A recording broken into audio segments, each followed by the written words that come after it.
The opinions expressed by tonight's guest do not represent the opinions or position of Spaced Out Radio, syndicated carriers, or anyone associated with SOR Media.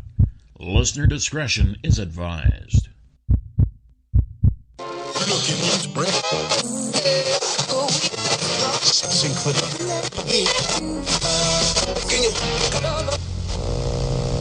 Oh man, there's got to be something to listen to on this dial.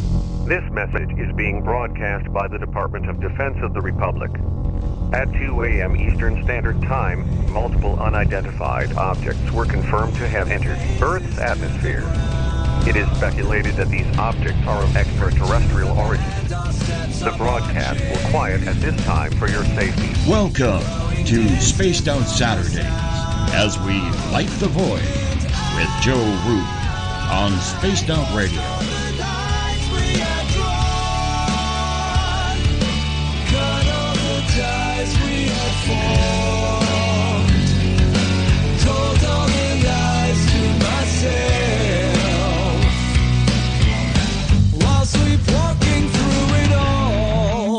You can follow Joe on Twitter at Lighting the Void, on Facebook at Lighting the Void, and you can call into tonight's show at 501-777-5631. You can also follow Joe at spacedoutradio.com.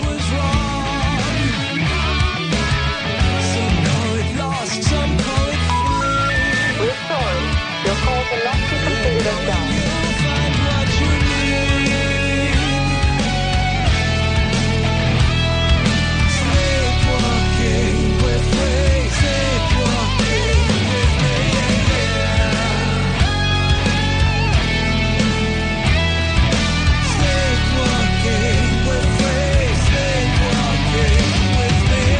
Remain seated, please. Permanecer sentados, por favor. 9, 8, 7, 6, 5, 4, 3, 2, 1. Why don't you talk into the microphone? I got a backup mic right here. Check 1, 2. Testing, testing. Yeah, they both working, and guess what? They don't like no feedback. What's up? Now, let's fire the show up and light the void on Spaced Out Saturdays with your host, Joe Root. Good evening and welcome to Spaced Out Saturday tonight. I'm your host, Joe Root, and it's good to have you with us. It's great to be here. I'm very honored to be here on this Saturday night with you. It's lovely and kind of mild outside. Spring is just about to start on this March 3rd on into the 4th. Thank you all for joining us. Wherever you're listening from across the World Wide Web or on our affiliate stations. Speaking of our affiliate stations, let's welcome them in. Our affiliates, one of them is WQEE 99 Rock the Key down in Noonan, Georgia, home of the Walking Dead. We are also live as well on the United Public Radio Network on 107.7 FM and over 160 countries around the world. We are also live on the United Public Radio Network. I already said that. So we're also live on spacedoutradio.com, Spreaker, and the Fringe FM. So we rock out every night with Ron Bumblefoot Thal, currently of Art of Anarchy, formerly of Guns N' Roses. Bumblefoot is the official sound of Spaced Out Radio. Also, you can check us out on Twitter at Spaced Out Radio. Give our Facebook page a like, Spaced Out Radio Show, and you can follow me on Twitter at Lighting the Void as well. You can subscribe to the YouTube channel at Spaced Out Radio. Listen to the show on iHeartRadio in the USA. Tune us in on TuneIn. Download our shows from iTunes and, of course, the website, spacedoutradio.com. And if you go to patreon.com for as low as $1 a month, you can become a patron of Spaced Out Radio. Now, if you want to take part in the show, sign in to one of our chat rooms on Spreaker, on the UPRN chat room, or on Facebook at the SOR Space Travelers Club. Or if you're on Twitter, just go to hashtag Spaced Out Radio, and I'll get to your questions in there as well. Now, the call-in number for the night when the show starts, probably, I would say, in the second hour, we're going to open up the phones. It's 501-777-5631. And if you head over to the website for just $5 a month, you can become an SOR Space Traveler. And also, as of right now, you can go to the Spaced Out Radio store, pick up a T-shirt, poster, or an SOR sticker. Now, we also have the Encounter online that deals with everything paranormal. You can check out the latest blog post there as well. And if you've had an experience you can't explain, fill out an SOR Sightlines report. And Tim Doyle from UFO Seekers and Leslie Mitchell Clark's Contact TV also has some great video viewing there as well. And don't forget to go to GoFundMe.com/We on the Night so we can upgrade the studios as we get on our new terrestrial stations. Now tonight, we switch gears just a little as we discuss maybe some highly controversial topics of conspiracy. Now, one of the sharpest razors on social media, if you've been paying attention, has been going on with guns and the shootings and stuff. So what I'm saying is it seems that we're fighting more and we may have lost our way a little bit. So with the shootings and the issue of gun control in many people's minds, it may help us to understand the nature of the mob and just how easy it is for us to tear each other apart when we don't agree on a subject. Now, the reason why I bring this up, and as you can tell, we had a little glitch from the start, is we had to take down my show last weekend, all because of the guest that was on the show. There was a few people that complained, and they didn't just complain. They went to some of Dave's partners and complained, and they didn't even take it out on me. They took it out on Dave Scott. Now, let me tell you something about Dave Scott. Dave Scott has got a heart of gold. And when he asked me to host this weekend show, I said I would do it, no problem, because I love you, and I love the Spaced Out Radio crew. I love the crowd. I love the audience. I love all of you. But also, I have to say this. In the name of all the great radio hosts out there that you've ever listened to, there was just one past weekend, one of the biggest paranormal radio shows there is, had their adversary on, and nobody said a peep. But for some reason, Dave is getting bashed around a little bit. And I think that's because Spaced Out Radio is growing. But I feel like I'm in this position to make a little bit of a stand here. And I'll say this. Freedom of speech is freedom of speech. It doesn't mean that you're not going to get repercussions for what you say. But when somebody says something and you do everything in their power to make sure that no one else hears it, that's called censorship. And you don't have that right. And poor Dave Scott got the worst end of this. I don't care that the show got taken down. I'm sure Lorian's not happy about it because for 2 hours we talked about her life and her experiences. We couldn't even take down the first part of the show because some of you, I guess if you feel so strongly enough about a subject, what I would do is call in or contact the person that you don't like. Now, there are many other radio hosts out there that have had guests on that they don't agree with, and that they have some of the craziest theories and conspiracy theories you've ever heard in your life. But the good radio host will always stand up and let that person say what they need to say, because here's why. Every once in a great while, every once in a blue moon, those people might actually be right about something. That's why we let them talk. Freedom of speech does not protect what you want to hear. It doesn't protect what's popular. It protects the people that say things that it might be dumb, might be outrageous, might be crazy, even prejudice. It protects all of these things. Now, we do have a little bit, we do have a little bit different standard on radio. We can't let people be prejudiced and say things like that. But if somebody's got a theory and they've done evidence and they've done research and they want to tell us about it, we have an obligation to say, hey, okay, tell us what you think.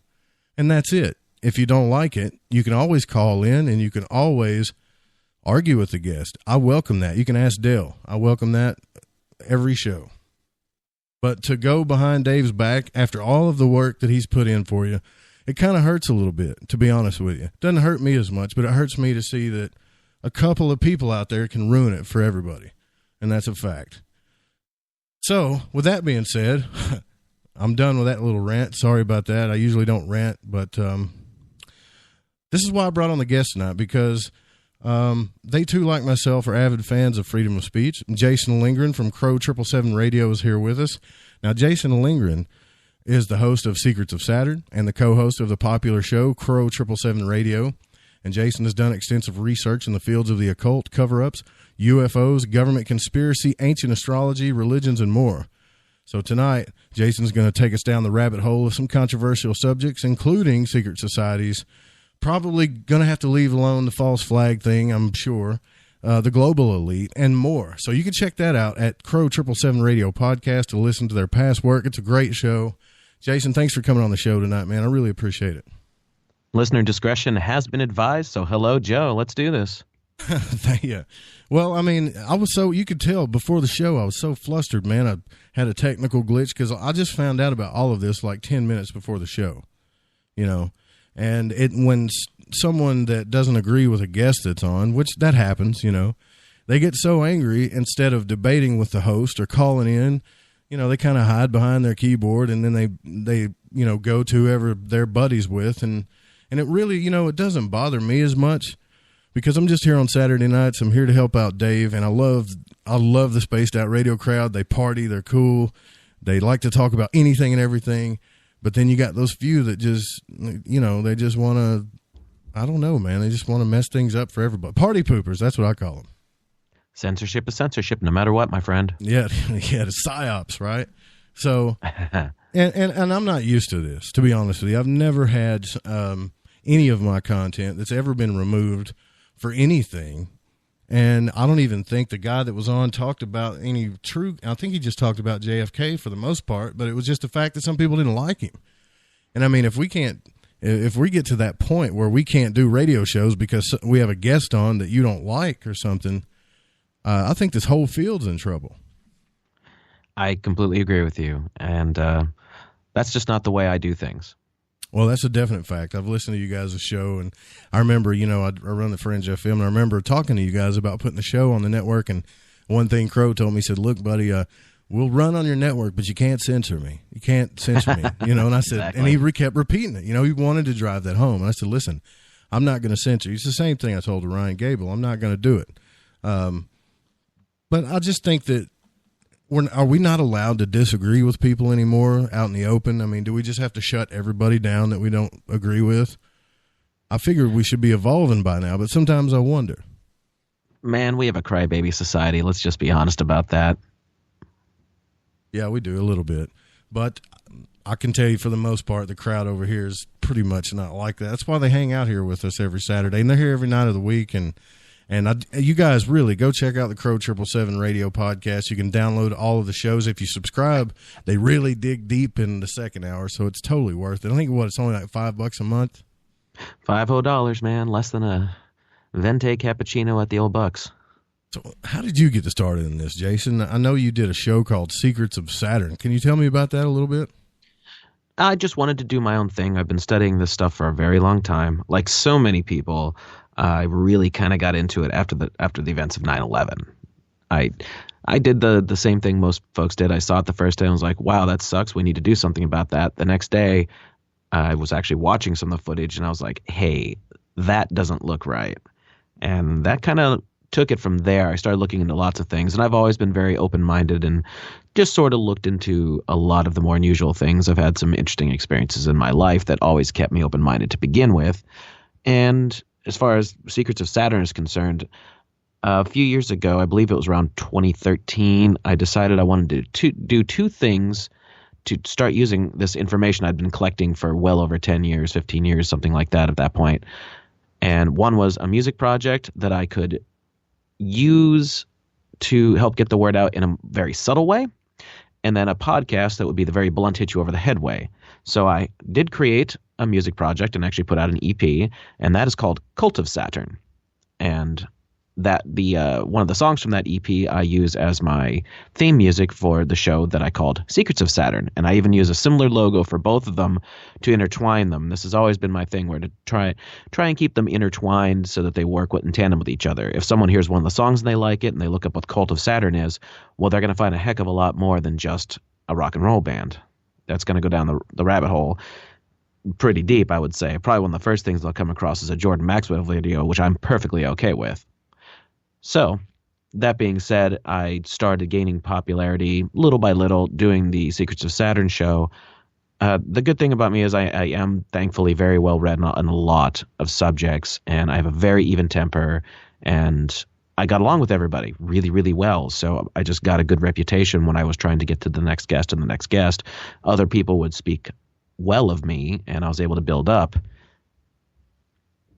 Yeah, well, it's definitely... when I first heard you guys, I was hooked. I can tell you that. And, Crrow started with the whole lunar wave thing, didn't he? I can tell you that story, actually, because I actually have a big announcement if you haven't heard yet. I have not. We decided the other day, because it's something I've been wanting to do for quite a while anyway, that we're going to do a film.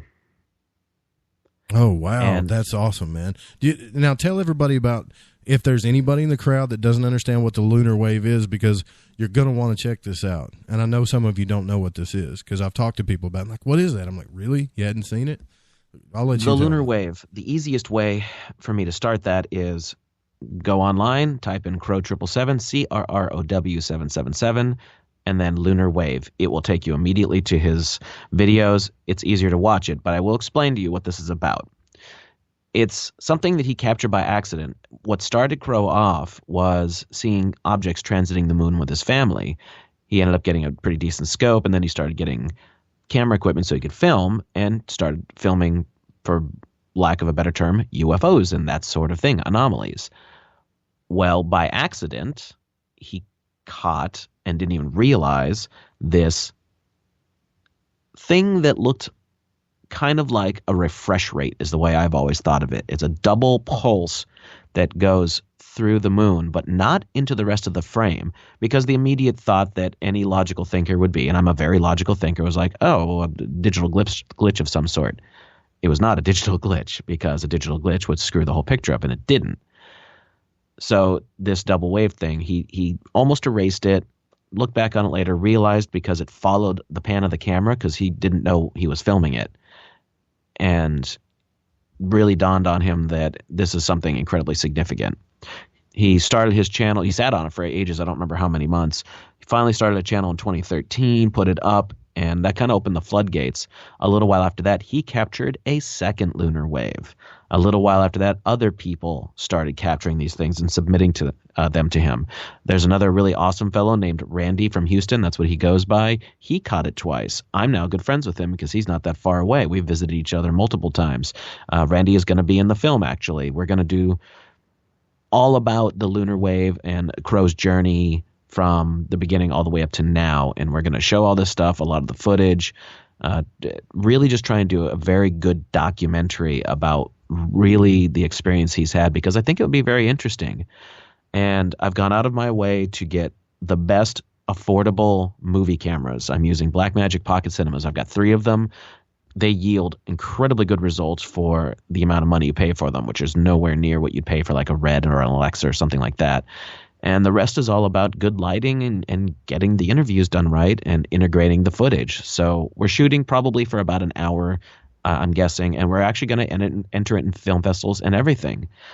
We've been finding out some interesting things, like just who is interested in the material. People in places you wouldn't think are listeners of Crrow777, and that means me as well now, because I'm involved so heavily. And I just think this is awesome, and I want to use this as another means to get the word out and get people's attention. Say, hey, we don't know what this is, but this is awesome and cool, and let's check it out and try and figure it out together.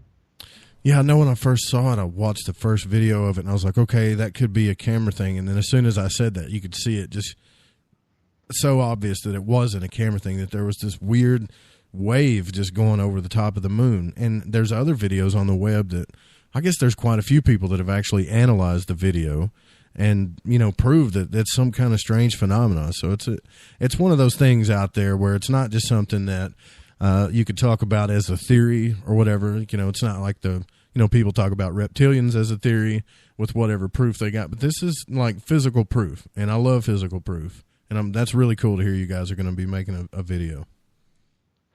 Right, and that's not the only thing Crrow's captured, but of course it's the most profound. Lots of people have captured UFO objects, but between Crrow and Randy, they have captured a lot of very interesting objects, and I've seen a lot of great footage from both of them, and I'm going to include some of that in the film. Whatever footage will transfer to make it I'm not an experienced filmmaker. This is actually my first go, so however you take footage and integrate it and make it all work, as long as I can do that well, I promise it's going to be a very interesting experience.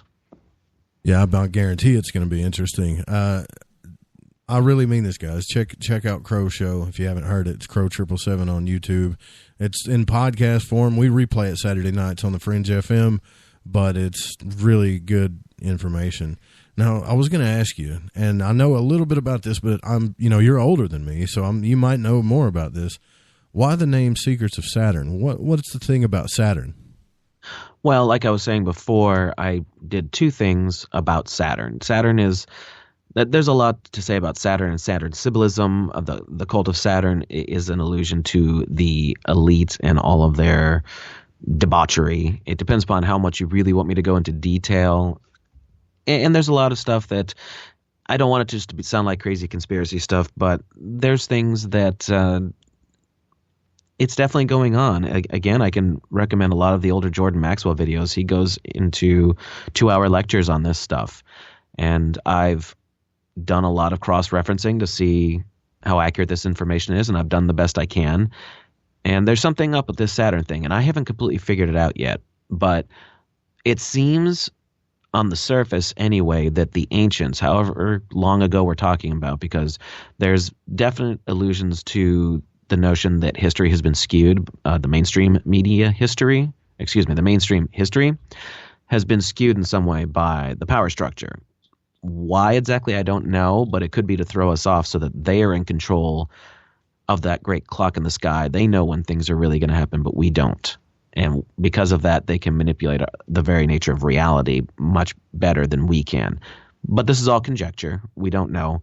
I can tell you that the majority, probably, if not all, most all of the mystery schools and the secret societies, it all revolves around astrotheology and everything that's in the sky. The information that these priests would keep hundreds and maybe even thousands of years ago, it was about they knew real astronomy. They knew how the heavenly bodies worked, and they would only give that to their fellow initiates, and the rest of the people be damned. They would tell them it's gods and other such silliness. And if you didn't bend your knee and give coin, well, when that eclipse wouldn't come undone.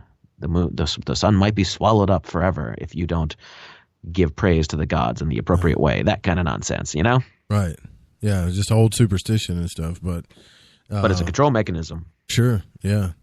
And this is the same stuff that there was taught in secret societies. Now, the only thing that I know about Saturn is the correspondences to it, I guess. What it represents, like it represents I've heard it called the judge, that it represents the metal lead, that it represents death, everything that's kind of the barrier to all things, even the word no and the color black and things like that. That's what I've heard about it, but I didn't really know how deep that went. Well, it depends upon which, what would you call it, which culture you pulled it from. It really depends, And so the show being called Secrets of Saturn, I know that there's direct ties with the elite and this whole cult of Saturn, these Saturnalian death cults. They're into some dark stuff, man, and that's where the whole black robes and all that stuff comes from. It all relates back to Saturn. My big question is, how did the ancients actually know that Saturn had rings? Because it seems that they knew that. And this is where you got to wonder where mainstream history is completely leaving things out, because the implication would be that they had some sort of telescopic equipment. They had optics superior to just the naked eye. And I don't know how good of a telescope you would need, but if ancient Egyptians, for instance, could blow glass of some sort, then perhaps they could get a magnification device enough to know that Saturn had rings. But the common folk, again, would not have access to that information. So it's very interesting to think about, but very difficult to prove, Yeah, it is, but it seems to me like it's in a lot of occult texts and occult literature. My thing is how did they get this information? How did the ancient Egyptians know this stuff? How could they do the things they done if they supposedly didn't have the technology that mainstream Egyptology says that they didn't have? That is a subject that many people have talked about, but I think there's more to it than what we all know, because I've actually had some out-of-body experiences myself, and I think I know it's going to sound crazy, Jason, but it's entirely possible that some of these people may have astral traveled to other planets and actually witnessed what they look like. I know that sounds insane, but I've heard I think it's possible. Yeah, I've heard that. I can't say I've had an astral projection journey. In meditation, a few times I've managed to raise my consciousness for a few seconds and immediately I'd snap back in. So there's something to it that even I personally have accomplished. But again, with like so many of these things, you can't prove that to anybody. So it's a personal experience alone. I jump up and down, scream about it all day, but I can't prove it to you, you know? Yeah. Yeah, that goes back to the whole what is proof thing. You know, we've talked about that on this show quite a bit. But, sure. I mean, evidence is evidence. Proof is proof. But there's a difference when you prove something to yourself. I guess we could say there's a big difference when you prove something to yourself and then when you're trying to prove it to somebody else or society, you know? And that's the hard part. Well, that's what I was saying earlier. I have seen a lot of things, but I can't prove them to you. So if I go on World Wide Web radio and start saying all these things, it's my word against 7 billion. You know, I can't prove it to you, but it did leave an effect on me in a very positive way because it made me very open-minded from a very early age all the way up to today. You know, all these things I've studied, that it helped put the pieces into place, I guess you'd say. Right. Guys, don't let Jason fool you. He sounds like he's 22 years old, but he's no young man at all. He's a grown man. He's a few years older than me. I think, you're like 40 or something. Doesn't matter. I'm not trying to bust you out, but I don't want people thinking, who's this kid on here, you know, talking about all this stuff? No, dude, this is not a kid. You just gotta, you look like a kid though, too, man. I mean, what's your secret? I've been very blessed. I never partied. I meditate. I try not to eat too bad. I'm a little guilty. I could definitely stand to lose a couple pounds, but no, I'm a very calm person. I keep my zen about me a lot, as much as possible. Try not to really do anything that's horribly destructive, you know, and I channel. I have a very strong mind and I keep my will focused. I do my best to just keep myself in control at all times. And I guess maybe coupled that with blessed with good genetics. I really couldn't tell you exactly. Yeah. Well, I'm jealous. That's all I can say, man. And I was like, hey, send me a profile pic so I can put the banner up. And I was like, what? This, you know, I thought you were joking with me about your age. But anyways, we get back to the information here. What is your take on alien life? Because I'm just asking, man, because I know you've studied, like you even told me right now, Crrow's probably reading a book. You guys study a lot. So I'm just wondering what you think about alien life. Do you think they're out here controlling us, or do you think that there's benevolent alien life, malevolent, or both? I have very mixed feelings on it. I don't know what to think, but I've had UFO experiences. I've had multiple UFO experiences. So I've seen things that could be described as craft that seem to be intelligently controlled that were then chased away by what was very obviously United States military craft. I've seen that twice. And nice. That gives me and again, I can't prove it, so I'm not going to go into great detail or hammer on about it because I can't prove it to any of you. Again, it was a personal experience and left a great impression on me. So with that being said, it seems like there's something to it. Now, Crrow and I have had many discussions on this stuff, and he feels that there is no intelligent life, that this is higher technology that humans are controlling. That's one of the possibilities. See, the reason I think I get along with so many people is because I'm very good at walking the middle ground and trying to look at all sides of things.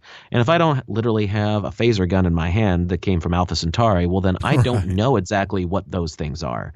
I can't prove it. You know, I can't flip the gun over and it says made on the moon. So, you know, who knows? We really don't know. I just know I've seen things that aren't jets. What was interesting is I saw them next to jets, so I could compare and contrast them very easily.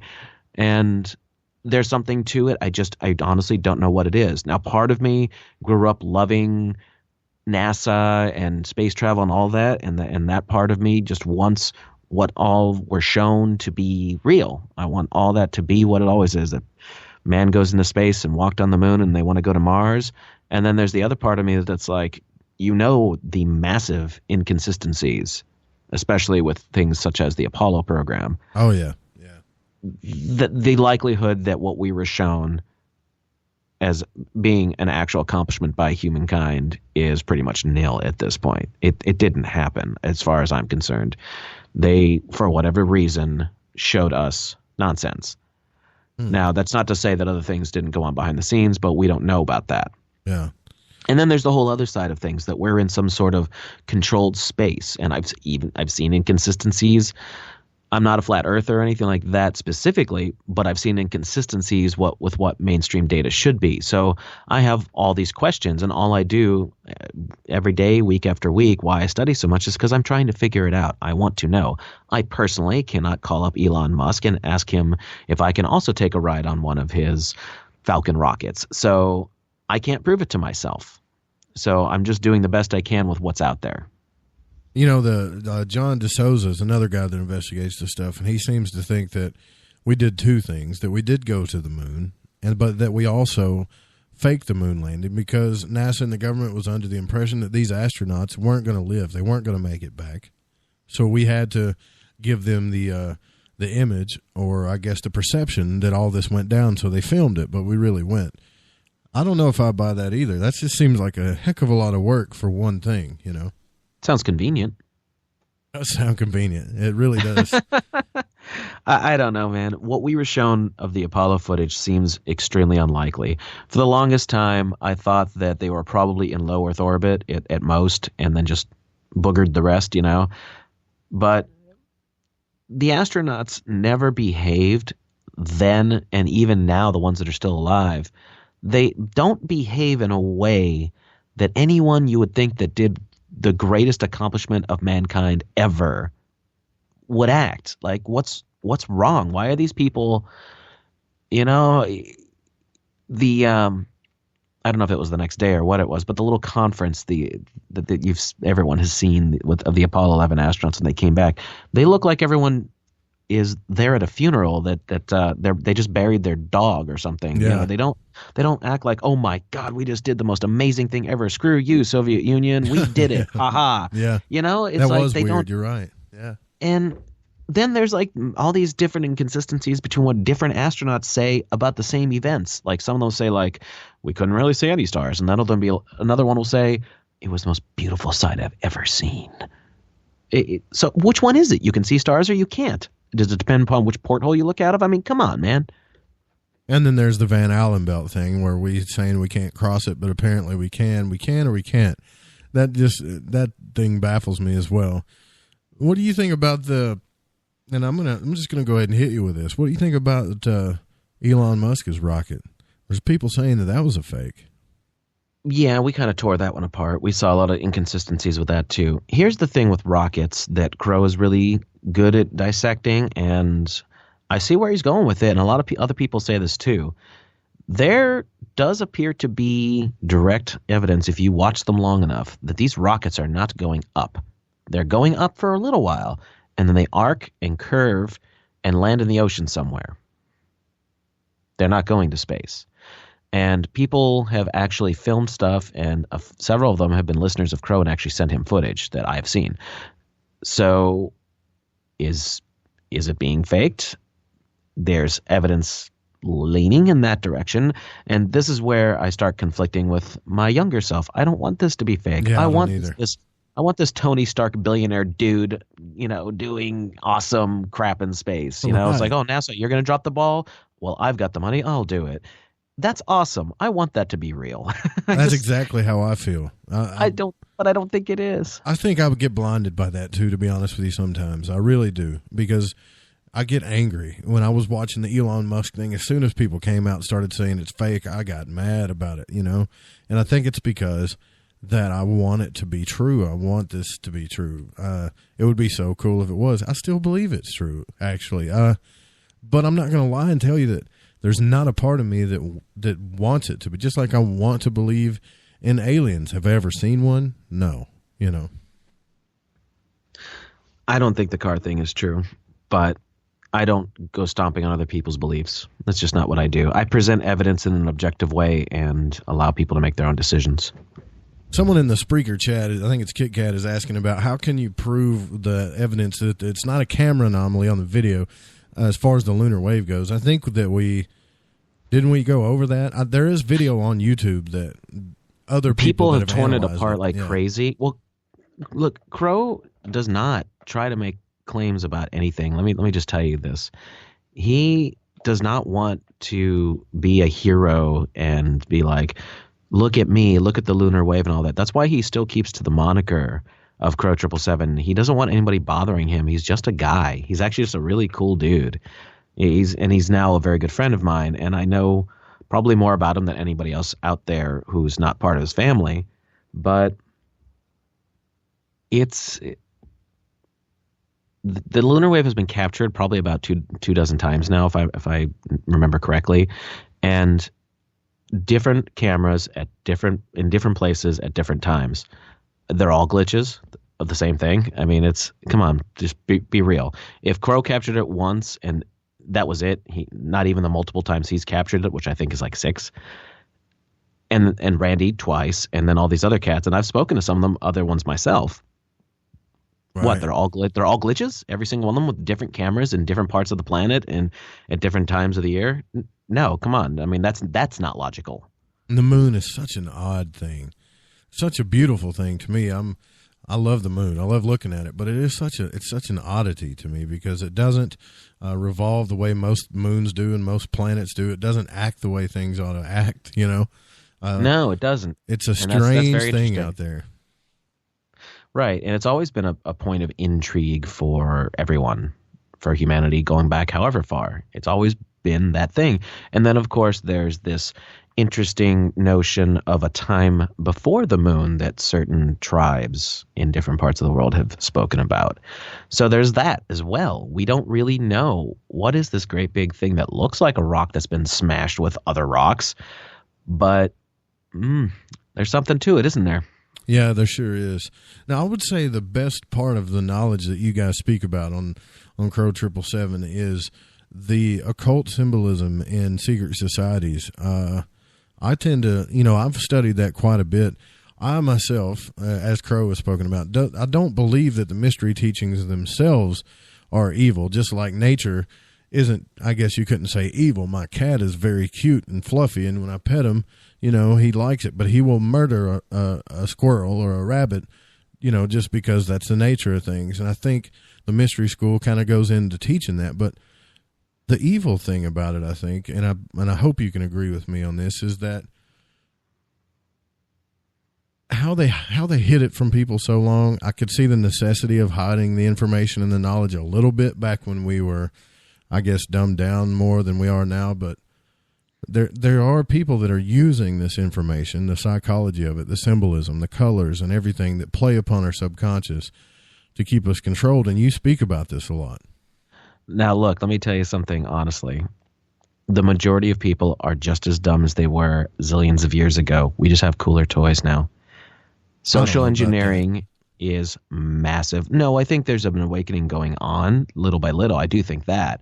But I'm speaking in a general way. So instead of going to the Roman Colosseum, the brain power of a human being is still the same as it was back then, more than likely. And they're still being just as fooled.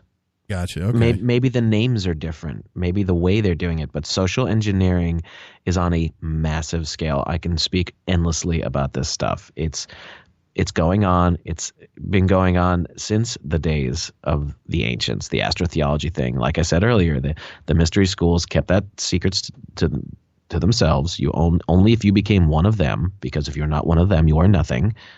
Everyone else is the profane or the dead or whatever term you want to go with. They all kind of use a slightly different term about everyone besides themselves, because it's a very egotistical thing. It's very self-centered. They're the illuminated ones. They know everything, and everyone else is a piece of crap. Well, I personally think that that's just a horrible way of looking at things. Why would you not use knowledge to make all of humanity better? Right, yeah. I've seen actually both sides of this coin, Jason. I've seen where I would say an adept Rosicrucian went out and tried to teach a class to people about some of the knowledge he knew, and they called him a crazy kook and pretty much tried to string him up. And I can understand why he would want to get together and only talk to people that understood that. But then also I could see the other side of where some people would hold the knowledge for their own gain because they don't want everybody, obviously empowering themselves and taking care of their own sovereignty. So, yeah, I'm on the fence about why it's there. Like, I'm still on the fence whether it's a bad thing or a good thing. The people involved, I'm not on the fence about. Well, it depends upon who you're talking about, too. in what you even mean by mystery schools. Are you mating the concept of a mystery school with Luciferianism and Satanism, or are you talking about just ancient schools of thought, like old Greek philosophers, that kind of thing? Like it really Plato depends upon what you mean. Right. Yeah. Those were all mystery schools. The mathematics were very sacred to them. You know, the things that you teach in high school these days was something at one point that was considered incredibly sacred knowledge. And that's completely lost on folks nowadays, the appreciation for what these things mean. Yeah, kind of like the Templars. There's a guy out, Freddie Silva, who's done some extensive research on the Templars and found out that, you know, everybody makes them out to be this big Christian army, and they were all for the church at first, and then the church turned on them. Well, according to what he's saying, they never really were a Christian society. They were more of a John the Baptist, Mary Magdalene, you know, Grail type society, and the church put their stamp on them because of the popularity they were getting, and then turned on them. Well, even the religion thing, and in my opinion, religion as far as organized religion has always been, from way back when, nothing other than a very good means of control. That's not to say that there isn't spirituality. I've had those experiences as well. Sure. But religion, organized religion, that is social engineering as well. That is control, control, control, control. Now, I want to get into this, you know, this new thing. Like I said last week, I think I've earned my private first class stamp when it comes to the Fortean world and the works of Charles Fort, where we're kind of being controlled by an alien race, or what you could say, or Crrow says, maybe an alien technology or some technology we don't understand, or some people call them archons. But I've heard that a lot, yes. Do you think for sure there's something above all of us, for sure, controlling us? No, there's no way to prove that whatsoever. I'm glad. I don't know. I don't know what to think.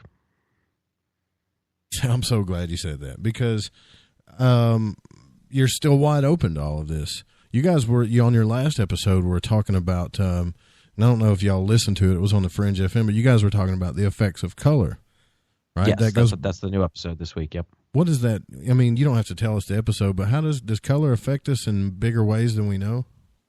Well, it's a representation of what true nature really is. It's just another expression of true alchemical principles. What we've been doing lately is really trying to show what alchemy is outside of the new agey hokey ideas. Right. Alchemy is the true science, the science of real nature, not this scientific, scientism, you know, the fact that modern science is like a religion. And you can't challenge the people that are into this, you know, and they have their high priest celebrities, just like these glitterbug preachers and things. Science has them too, with Neil deGrasse Tyson and these people that are actors, you know. Yeah. It's like you can't win no matter which side you're on, man, because no one wants to be argued with. It's their way or the highway. That's a big problem. I think we're all that way at one point in our life. I used to look down upon the world from my tower and say, no one understands me. I'm the only one that gets it. Everybody else doesn't have the intelligence that I have. But then you really, as you get older, you start realizing, okay, crazy people don't know they're crazy. Could I be crazy? Could I just be a complete moron? You know? And then I started having anxiety attacks, and then everything shifted for me. So I was actually there once myself, Jason. Well, here's the thing. You got to realize how much you don't know. While I consider myself to be more aware or awake or whatever ding-dong term you want to use than the average person who just sits around watching football, the truth of the matter is, even with all this knowledge, for whatever it's worth, I still don't have the answers. Maybe I'm asking better questions, but I am always going to be seeking true answers until a little green Martian comes and sits next to me and says, sit right here, Jason, have a cup of coffee with me, and I'm going to explain it to you. That's never going to happen, so I'm going to spend my entire physical existence trying to figure it out, and I doubt I will. Yeah, well, there's also always somebody there that's going to try to debunk everything, too. You know, everything that you think, believe, or that you're showing proof for. There is this thing, and I don't know if it's what I would call professional skeptics, where, I'm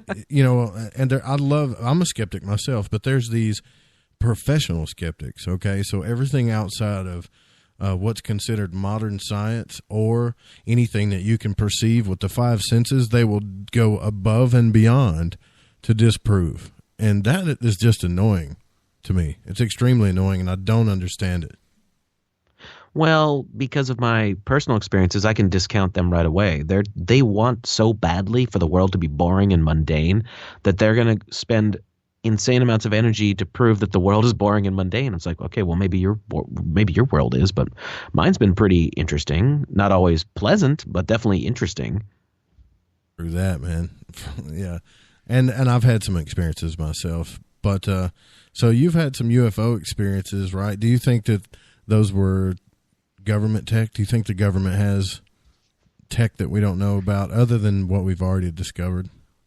I think it would be illogical to think if you thought they didn't. Of course, they have tech that is not available in Walmart or Best Buy because they're the ones that pay all the money for the A&R. Like it's got and the R&D stuff. You know, it's like they got to pay for it. They're the ones that have it. Now, do they have stuff that's so far away from a jet plane? Yeah, that's what I mean. We can't prove that. You can't see. I mean, I can tell you that with the things that I saw, I wasn't looking in a cockpit to see a person in there, whatever color they may be. But no, I don't know. It behaved.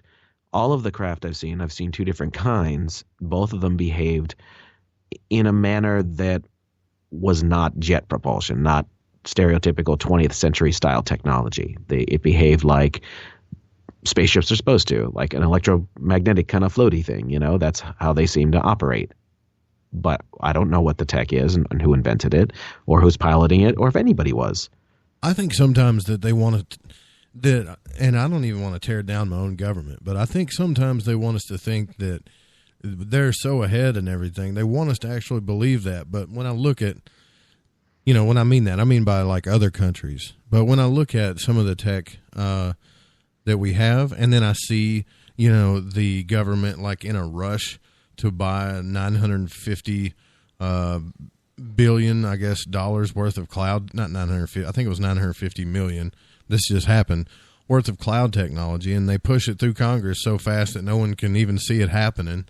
And then you look across the country, and the Russians are, you know, they're putting laser guns on their planes to take down satellites. It makes me think, all right, this perception war that they're playing on us, we don't always have to be the big dogs in the world. I think other countries have way better tech than we do, but they would like us to think that they don't. You know what I mean? That's possible. I also think that world politics is very tiered. From a nationalistic point of view, let's just pick one at random. Let's just say the United Kingdom. It would benefit them on a national level to convince other people that they've got space guns that you do not. Right. Yeah. You know, of course it would. But mentioning the concept of secret societies and all that, as you start going up the rungs, the borders disappear very quickly, and then it all just becomes about money and oil. Really, I think that oil is the thing that's running the world. That's how they control everything. That's their control mechanism. Would be the petroleum industry. You know, the big thing today is this talk of a cabal, and I've been trying to get somebody on the show that really believes in this cabal. And the cabal apparently is not this society that runs just the United States, but they're above all that. They're in every intelligence community, and they're trying to run the world under one world government, and they're working with reptilians, and I can go on and on. I'm not. Yeah. And when I say I don't go for that. I'm not saying that there's no reptilians, but I'm not saying that there is either. That stuff just kind of. Why does it have to be reptilians? Why can't it just be rich, creepy old men that have had money for too long? Why can't it be a platypus? That's what I'm saying. Why couldn't it be a platypus? Why does it have to be? I guess it's because reptilians are scaly and scary. I don't know. But they that comes from science fiction, man. That's sci-fi stuff that was from the early 20th century. Crrow and I have torn that apart too. Where people are getting that from to really put lock, stock, and barrel in it, I have no idea. I think it has something to do with that. And I'm probably going to really dumb this up, but some part of our brain that shares the same anatomy with reptiles. But I think that kind of goes along with I mean, why isn't there an ape society like in Planet of the Apes, as we share like more than 90% of our genome with them? So, yeah, I don't get it. Well, as far as that sort of thing is concerned, that's where the whole evolutionary debate comes in, and evolution, the way mainstream portrays it, doesn't seem to work either. There seems to be too many missing pieces to there. Obviously, there's similarities in DNA. We know this, but there's a lot missing too. So that's, again, more questions. Something is not, either we're not being told it or they just haven't figured out yet. I don't know the answers to that either. But this is where I say I think we're asking the right questions. We should be going at that problem. Let's figure that out. That's very interesting. Yeah, it is interesting. What is the one thing, man, that you feel that is the most important to discuss right now, as far as all of the, let's just say, conspiracies that are on the table? And I'm not putting anything on the table right now, but I'm just going to, you heard my rant, right? But whatever you think is the most important, you think that we as a society should be really looking at right now more than anything. How much we're being socially engineered and controlled, because these people have figured out how to make people dance on a stage to whatever it is they throw out there.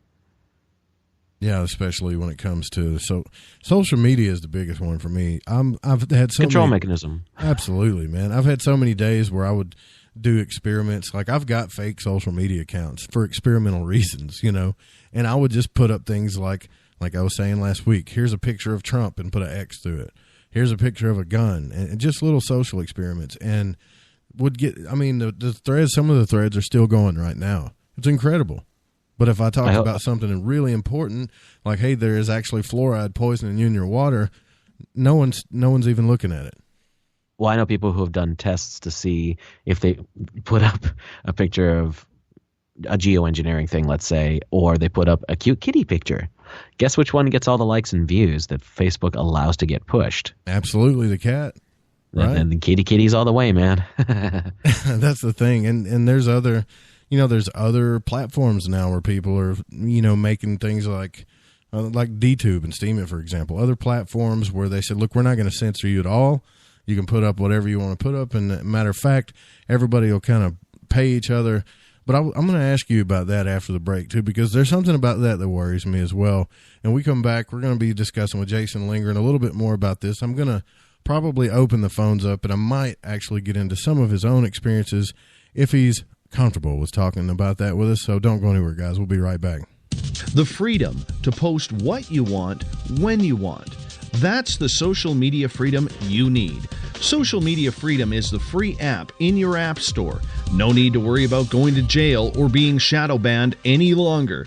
It's the freedom to say what you feel. The freedom to know Big Brother isn't watching. It's the way social media is supposed to be. Social Media Freedom. It's time to set yourself free.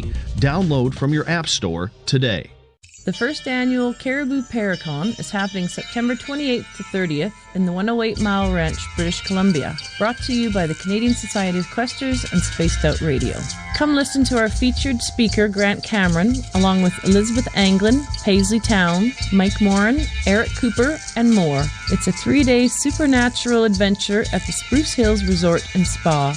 Tickets for the weekend are $150 Canadian. The Caribou Paracon, celebrating everything paranormal. Find your escape where time has no limits. It's about living today and cherishing the heritage of yesterday. A spirit of adventure for what is new, with the nostalgia of the past. Your timepiece is a reflection of who you are. Life surrounded by beauty from the world around us to the soul within. EscapeWatches.com. There is no time like the present to enjoy your escape. Use promo code SMF2017 for your 20% discount today. Lori and Fenton here, SOR listeners. Join me at UFOCon 2018 in South San Francisco, California, March 23rd through 25th, where 14 presenters discuss all things disclosure, UFOs, and aliens. Stephen Bassett, Grant Cameron, and Melinda Leslie address disclosure. Preston Dennett will present Inside UFOs. Your Dave Scott and Lynn Buchanan tell of amazing alien contact. Get tickets at caufocon.com.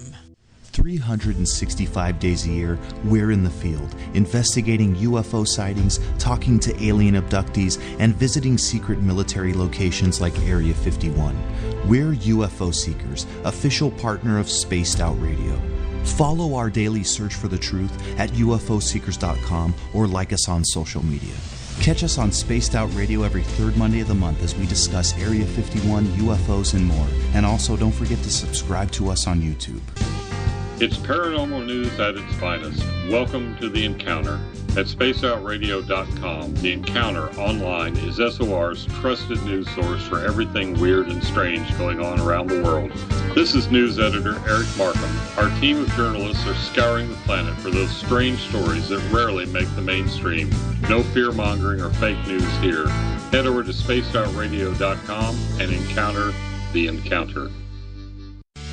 Want to learn more about aliens, cover-ups, conspiracies, cryptids, and the paranormal?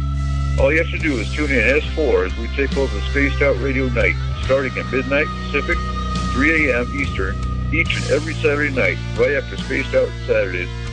Hi there, this is Eric Cooper from Forest Moon Paranormal. Join me, Corey Ruiz, and friends as we discuss the hot topics of the night. It's fun, entertaining, and as dark as the night. Find us at spacedoutradio.com. Are you an experiencer? Have you had run-ins with strange creatures you can't explain? ETs, Dogman, Bigfoot, werewolves? They're enough to scare the daylights out of anyone. Hi there, I'm Butch Witkowski from your 4-Cop. And on the last Monday of every month, you can listen to me and the host, Dave Scott, talk about the weird and the strange being reported on Spaced Out Radio. I'm going to bring my investigations and sources, you bring your experiences, and we'll figure out the rest together. Strange Days on Spaced Out Radio. Come tune us in at spacedoutradio.com. Do you want to know what's really going on in your world? Do you have questions about who you can trust in the mainstream media? Then look no further than the Rebel Planet. Come get the straight answers right here at spacedoutradio.com. Join me, Jamie Sexton, creator of Rebel Planet News, as I fill you in on the stories behind the stories. All you truth seekers, be sure to tune in to Rebel Planet on spacedoutradio.com the third Thursday of every month. Psychic Sundays, spiritual communication, ET contact, Sasquatch in your backyard. We will have it all on Cosmic Passport with me, Elizabeth Anglin. Each Sunday starting at 9 p.m. Pacific, midnight Eastern, at spacedoutradio.com, I will take you on a journey of enlightenment. The goal is learning from the soul on out. We'd love it if you joined our experience. Cosmic Passport, heard Sundays at spacedoutradio.com. Are you interested in advertising on Spaced Out Radio? Head to our website at spacedoutradio.com and click on our advertising tab. There, you will find an assortment of ways you can get your product out there with us, from radio commercials to banners and social media. Have a product you like our hosts to endorse? We can do that too. Visit spacedoutradio.com for more details. Looking for nighttime adventure? Old school radio that delves into everything out of the norm? Then check us out at Spaced Out Radio. This is Dave Scott. Every Monday through Friday, starting at 9 p.m. Pacific, midnight Eastern, we're going to take you on a wild ride ranging from conspiracies to true crime and every ghost, alien, and Sasquatch story in between. We're always live, and we're always interactive with you. So join us at spacedoutradio.com, where together, we own the night. The opinions expressed by tonight's guest do not represent the opinions or position of Spaced Out Radio, syndicated carriers, or anyone associated with SOR Media. Listener discretion is advised.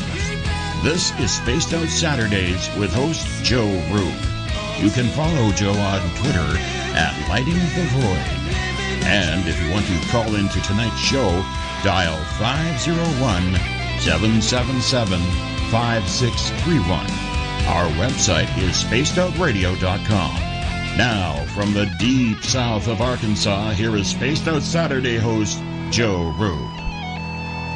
Welcome back to Spaced Out Saturday. Thank you, Bob. I am your humble host, Joe Roop. Tomorrow night on the program, Elizabeth Anglin joins us again every Sunday. She's here, 9 p.m. Pacific, midnight Eastern.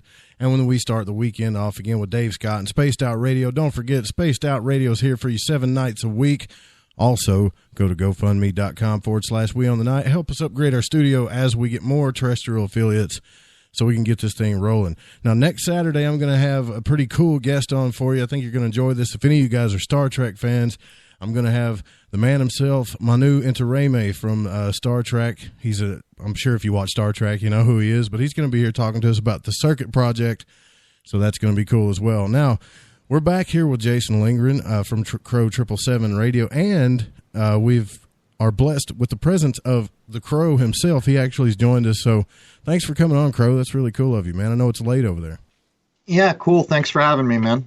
So I don't know if you've been listening or not, but yeah, I did a little rant in the beginning, and I think that, I guess I don't want to talk about the shootings or whatever, but what's bothering me, Crrow, is the level of censorship that's happening now and the people that are supporting it. And I don't even think they know they're supporting it. And if they do know it, then that, frankly, just is kind of disgusting, if you ask me.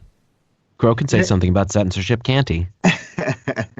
Well, I've experienced it full on for quite some time, but it's almost getting to a point now, in my view, where the censorship itself is beginning to show the reality of what people are trying to talk about. Even the dimmest light out there is going to start to catch on that when people are taking so much effort to silence people, there's a reason for that. And besides the fact, we've said this on our show a lot of times. Back in the 80s in this country, 70s of this country, if this kind of thing went on, people would have been out on their porches, raising battle flags. It would have been on. And so you can see how far we've come and how the social programming and the slow creep of what the internet has done to the social mindset has come. But nonetheless, I don't think they can win this game. I really don't think they can win this game. Think about when we're done with this show. Each one of us is going to go put our head on our pillow and get some rest. But there ain't no rest for the wicked. Their day never stops. They're always going to be playing whack-a-mole. There's always going to be out there someone trying to talk about what's going on, and they're not going to be able to silence everyone. So at this point, I just kind of feel like, yeah, it's a hassle, but I think people are starting to catch on to what's actually afoot here. How deep do you guys really get in that second hour of your program? I know it's for subscribers only, but do you guys get pretty deep? When you do your first hour, you talk about, the basics of the topics and stuff like that. But in the second hour, you get really deep, don't you?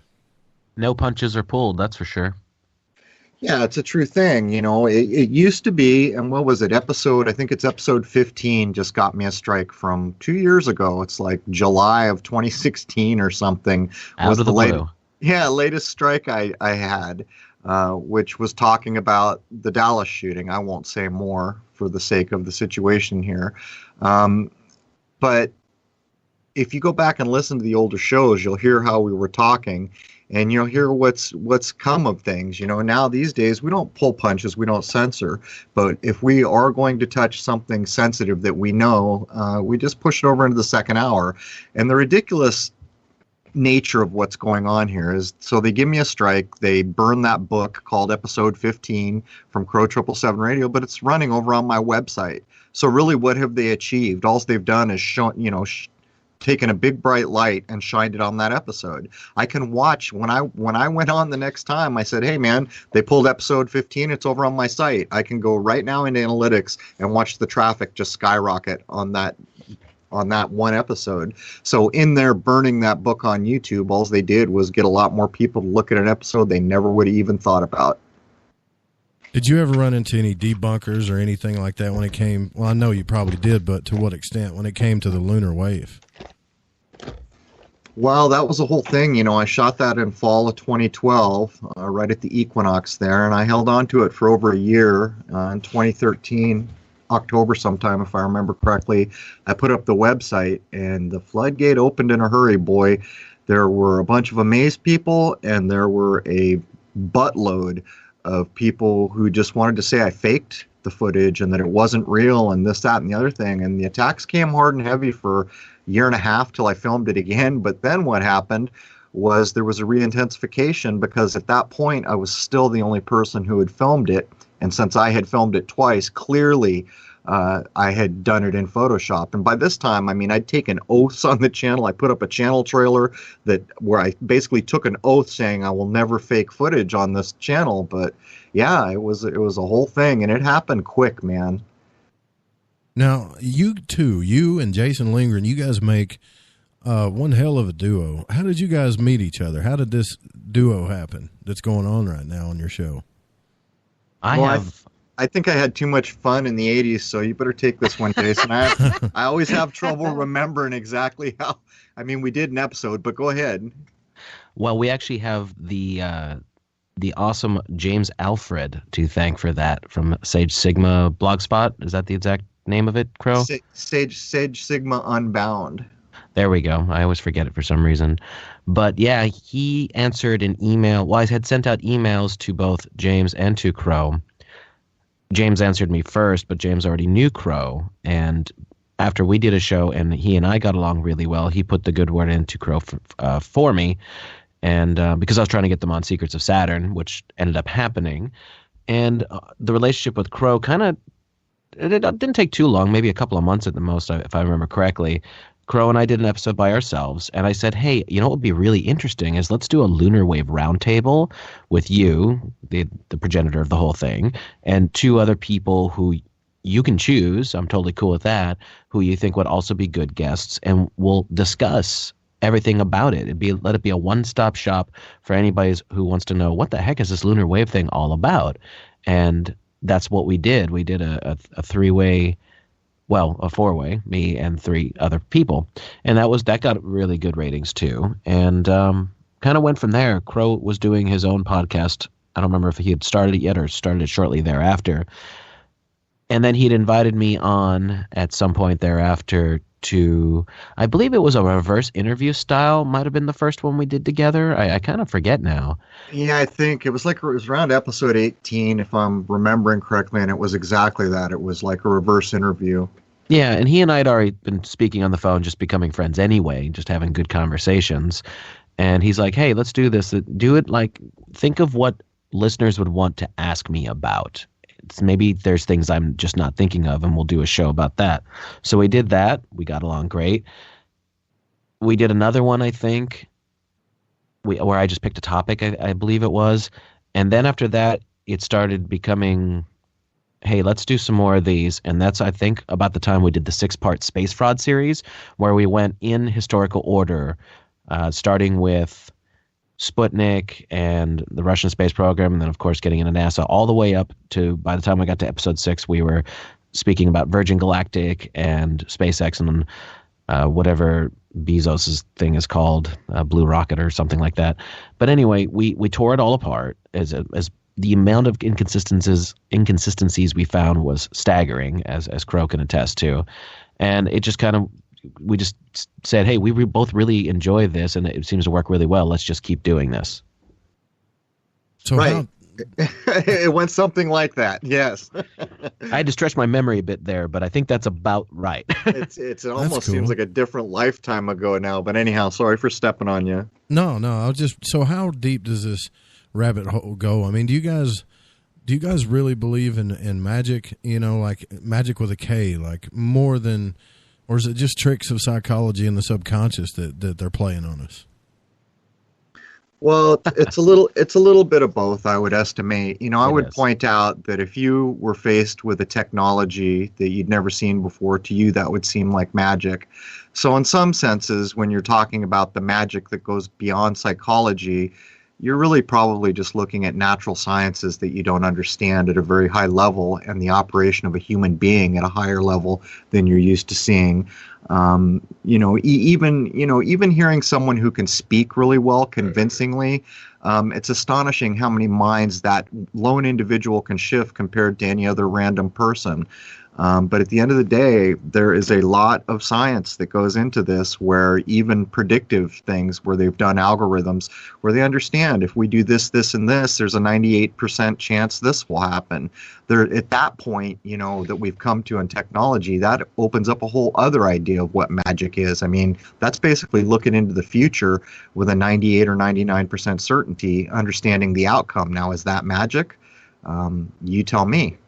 Right. There's also something to be said for mass consciousness. There's been a lot of experiments done with that, and there seems to be something to it. So why do they put those stupid symbols up on every football game and every award ceremony on all that? Every halftime show, yeah. They're doing some kind of thing that looks ridiculous on the surface, but people like the three of us can look at that and go like, oh, God, they're doing it again. How droll. Right. Well, a lot of that is based in the kind of older sciences that Jason and I have been doing shows on recently, the natural sciences that precede, modern chemistry, modern science, these types of things. And then there's you started to touch on the psychological aspects, like the things Freud and Jung did. Yeah. All these things play into it, and it basically gives people with the information and the know-how one hell of a lot of power. I mean, Jason and I have done numbers of episodes to basically demonstrate what the 60s music culture was about. It was a huge psychological operation, whole thing, lock, stock, and barrel. I don't think people quite understand the slippery slope of things either. When every time you start into a subject, let's take Scientology, for example. It seems simple enough. It seems innocent enough. It does seem like it would better your life, make you a better person.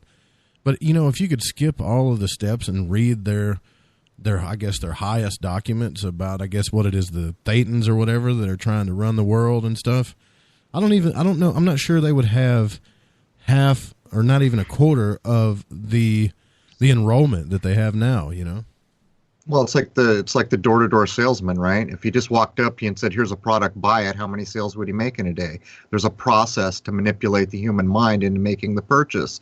In the terms of Scientology, really all you need to know is that the man who brought it to us was a sci-fi writer. And if you want to know a little bit more, he hung around all the people who started the NASA nonsense that ended up becoming the Apollo missions. So, I mean, if you logically use common sense and just boil it down to its basics, you get a picture pretty clearly. Now, Jason told me a while ago that, well, I'll just ask you, what is your take on ETs? Do you think that they exist at all? Or do you think that they've had contact with the Earth? This is what I say publicly. I can't possibly tell you what there may be alive in the universe, if there are other things besides human beings alive in the universe. Sure. But I can tell you this. I can tell you nonsense and social engineering. We've done so much in-depth research to show that the modern ufology that basically centers around Roswell, these types of events that are just rehashed over and over and over. These were documented social engineering efforts by the Tavistock Institute. And if you want to set aside all the obvious tells like Roswell happened right there on the 33rd parallel and all the things that people always do, you can begin to trace some of the storylines. In an episode Jason and I did not too long ago, we traced the onset of the idea of what a gray alien is back to H.G. Wells. As fate would have it, we'd done, I don't even know, Jason, 5-6 other episodes putting H.G. Wells at the center of royalty and Tavistock and all these kind of social engineering programs. But he was sipping tea with all of them. Yeah, of course. He was an insider. He was there to do what he was there to do, while he was bringing us some of the, best novels of all time, apparently. But to top it off, we took a look at the reptilians as well. Many people would be surprised to learn that the modern idea of the reptilian was brought to us by a college professor. Don't remember his name. I think it might be Syracuse University. Don't remember if I have that right. But he basically lifted it from Conan the Barbarian. And so we see over and over and over these sci-fi writers, hint, hint, hint. We're talking about Scientology. There's your sci-fi guy. Talking about gray aliens, H.G. Wells. There's your sci-fi guy. You can trace these things back to where they are. What I say is modern ufology, for the most of the mainstream, was a social engineering program, and it's been openly documented and claimed by Tavistock as well. Jason and I just did a little extra footwork to show where some of the ideas came from. You know, I think that you're right about this in a lot of ways, because I personally believe that there are situations like Betty and Barney Hill, the Travis Walton thing, that probably really did happen based on the evidence that they show us. But with all of the other, I'm going to call them distractions, and that's what I'm getting from you, distractions. If something really did happen to somebody like this, it distracts from the real stuff. I don't know how to put it, but it distracts us from what's really going on, Well, a lot of this is wasted brain cycles, in my view. I mean, if you want to talk to me about the existence of a cookie, we probably need some cookie crumbs we can look at to understand there's a conversation we can have. And so what we find over and over is these Roswell things, which get rehashed every year. They never get resolved. It's a big mystery, a mind hook out there. In my view, Betty and Barney Hill are no different. These things never go away. They never get furthered in any direction. They're ad infinitum on TV, pushing the idea over and over and over, when in fact, why don't people go to YouTube? Why are they still talking about Betty and Barney Hill when even on my channel on YouTube, I've got astounding video that should be way more interesting to a person interested in this field, in this area. And what we find is, no, they're still talking about Roswell. And then, you start looking at Roswell. Well, who did that? Oh, there's this guy named Stanton Friedman. You start getting into that background, and a very clear picture emerges. Right. If it's been on TV ad infinitum, if it's one of the foundational things about flying saucers or all these other things we brought to you, it's nonsense, man. It just is. There is no there.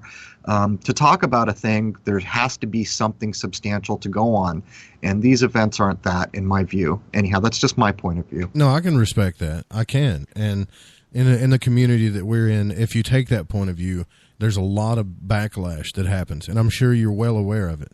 As far as the ufology and alien community, we all know there's some sensationalism going on in this field. But it's not, to me, and this is why I'm such a big fan of you guys' show, I am a fan of working on what we can solve now. There's a lot of things that we can fix right now that we have the power to fix, like you talk about the fluoridated water. If enough people came together about that, we could probably fix that. We don't have to be, victims to all this stuff. We got to know when and where we're being distracted, and that I can respect, how you guys talk about that. Well, think about what you're talking about. So here's this critical thing, fluoride in the water, which isn't good for anybody. And look at the platform and the popularity that conversation has compared to, UFOs, as an example. What it comes down to is certain narratives online are going to be fostered, like you guys were talking about earlier with the kitty cats. But if you get the critical eye and you get the common sense and you start to get into your adult higher mind, there are tells where you all of a sudden realize instantly, hey man, the ring of truth isn't here. You don't need more details at that point. You don't need more research. You understand what it is at that point. Just walk away. It always reminds me of the old X-Files TV. I was actually a stagehand when I got out of the Marine Corps in the 90s. And really? Stagehands, I was a roadie. One thing that roadies don't do is things that aren't cool, but you want to know something? All those roadies had their VHS, Betamax recorders recording the X-Files. Everybody loved that show. I remember that about them.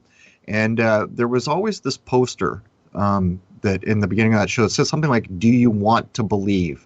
And that tells the whole tale, man. Do you want to be a person that believes in things, or do you want to be a person who knows about things? You have to get to a point where you can critically look at a thing, use logic and common sense, and quickly detect, is the ring of truth here? If you can't detect that ring of truth, there's no reason to waste time any further. Set it aside, walk away, do any number of things, but don't waste all your brain cycles on a thing that you could have recognized as likely false from the very get-go. Yeah, UFOs are cool. That's why they are. Cool. People want to believe in this. They want it. They want it to be cool. They want spaceships. They want aliens. They want it. I understand why this happens. Well, I'll tell you what. Get an affordable telescope and film the moon 6, 7, 8 hours a night, and you'll film all kinds of interesting things. So, if you really want to have something concrete to go on, there's an option. Well, just what you and Randy have shown me alone blows away most of the silly nonsense. I was going to ask you that too, Crow. I'm sorry I cut you off there, but I watched the lunar wave videos a lot, and I was like, man, this is amazing. I didn't really get to watch all the videos. Did you ever capture any unidentified, let's just say, flying anomalies? We don't have to call them UFOs or aliens or whatever, but just stuff that didn't make sense, Yeah, to be fair, they are UFOs. It's just that I don't accept that there's little green men in them. I attribute them all to the common sense kind of logical deduction that this is human technology, but that sets aside that I started to try to work out how far away from me these things were. When you show somebody an image of an orb, a black orb transiting the moon, the average person immediately thinks, hey man, that thing's hovering right over the moon. There's a whole litany of problems from, the 250,000 miles plus we're told the moon is, and what a scope would actually have to be able to accomplish to see something at that distance. But to set all this aside, you have no idea the things I have filmed. My wife filmed this bizarre vortex as we were filming the moon that is only visible in a full spectrum camera. We had 2 cameras on it, one in visual, one in full spectrum. It's only detected on the full spectrum camera. An endless line of these kind of black, magnetically halo-y looking things. Randy's filmed them, a bunch of people have filmed them now, but there's an endless line of these things. I have no idea how many of them I've even filmed over the course of the 4 years nonstop filming I did. While I was shooting chemtrails, I filmed the most bizarre thing to date that to this day I can't make heads or tails of. It's like a little, what's called an orb, looks like a ball of light, and it flies into a chemtrail, flies against the wind. The chemtrail's being pushed south. It flies north, and it shoots like a plasma beam twice into the chemtrail. I have filmed boomerang-looking things. I have filmed flaming things coming out of the sky towards chemtrails. I mean, if you go to my channel, you'd be astounded. And this is what I'm trying to tell folks. If you're into UFOs and this kind of thing, you think it's interesting, and you want some reality there, it doesn't cost that much to get a cheap scope or a camera that, $300, $400, $500. I was using a Canon T2i with a standard 35 millimeter lens back when I filmed a lot of this stuff. When you filmed the lunar wave, that's what you were using? I was using a Canon T2i and an 8-inch Meade telescope, a classic from the 90s when things were still made in America. I basically took the lens off the Canon T2i and made the 8-inch telescope the lens. That's how I filmed the first lunar wave. I was actually looking at a 3-inch LCD panel on the back of that camera for, many months before I started getting monitors and stuff to help me out. But my point here is, I guarantee anyone listening, go out and get a Canon, whatever the heck they're up to, T7i or whatever it might be. It's a few $100. Get a decent lens. I was using a 35 millimeter and start shooting the sky every day.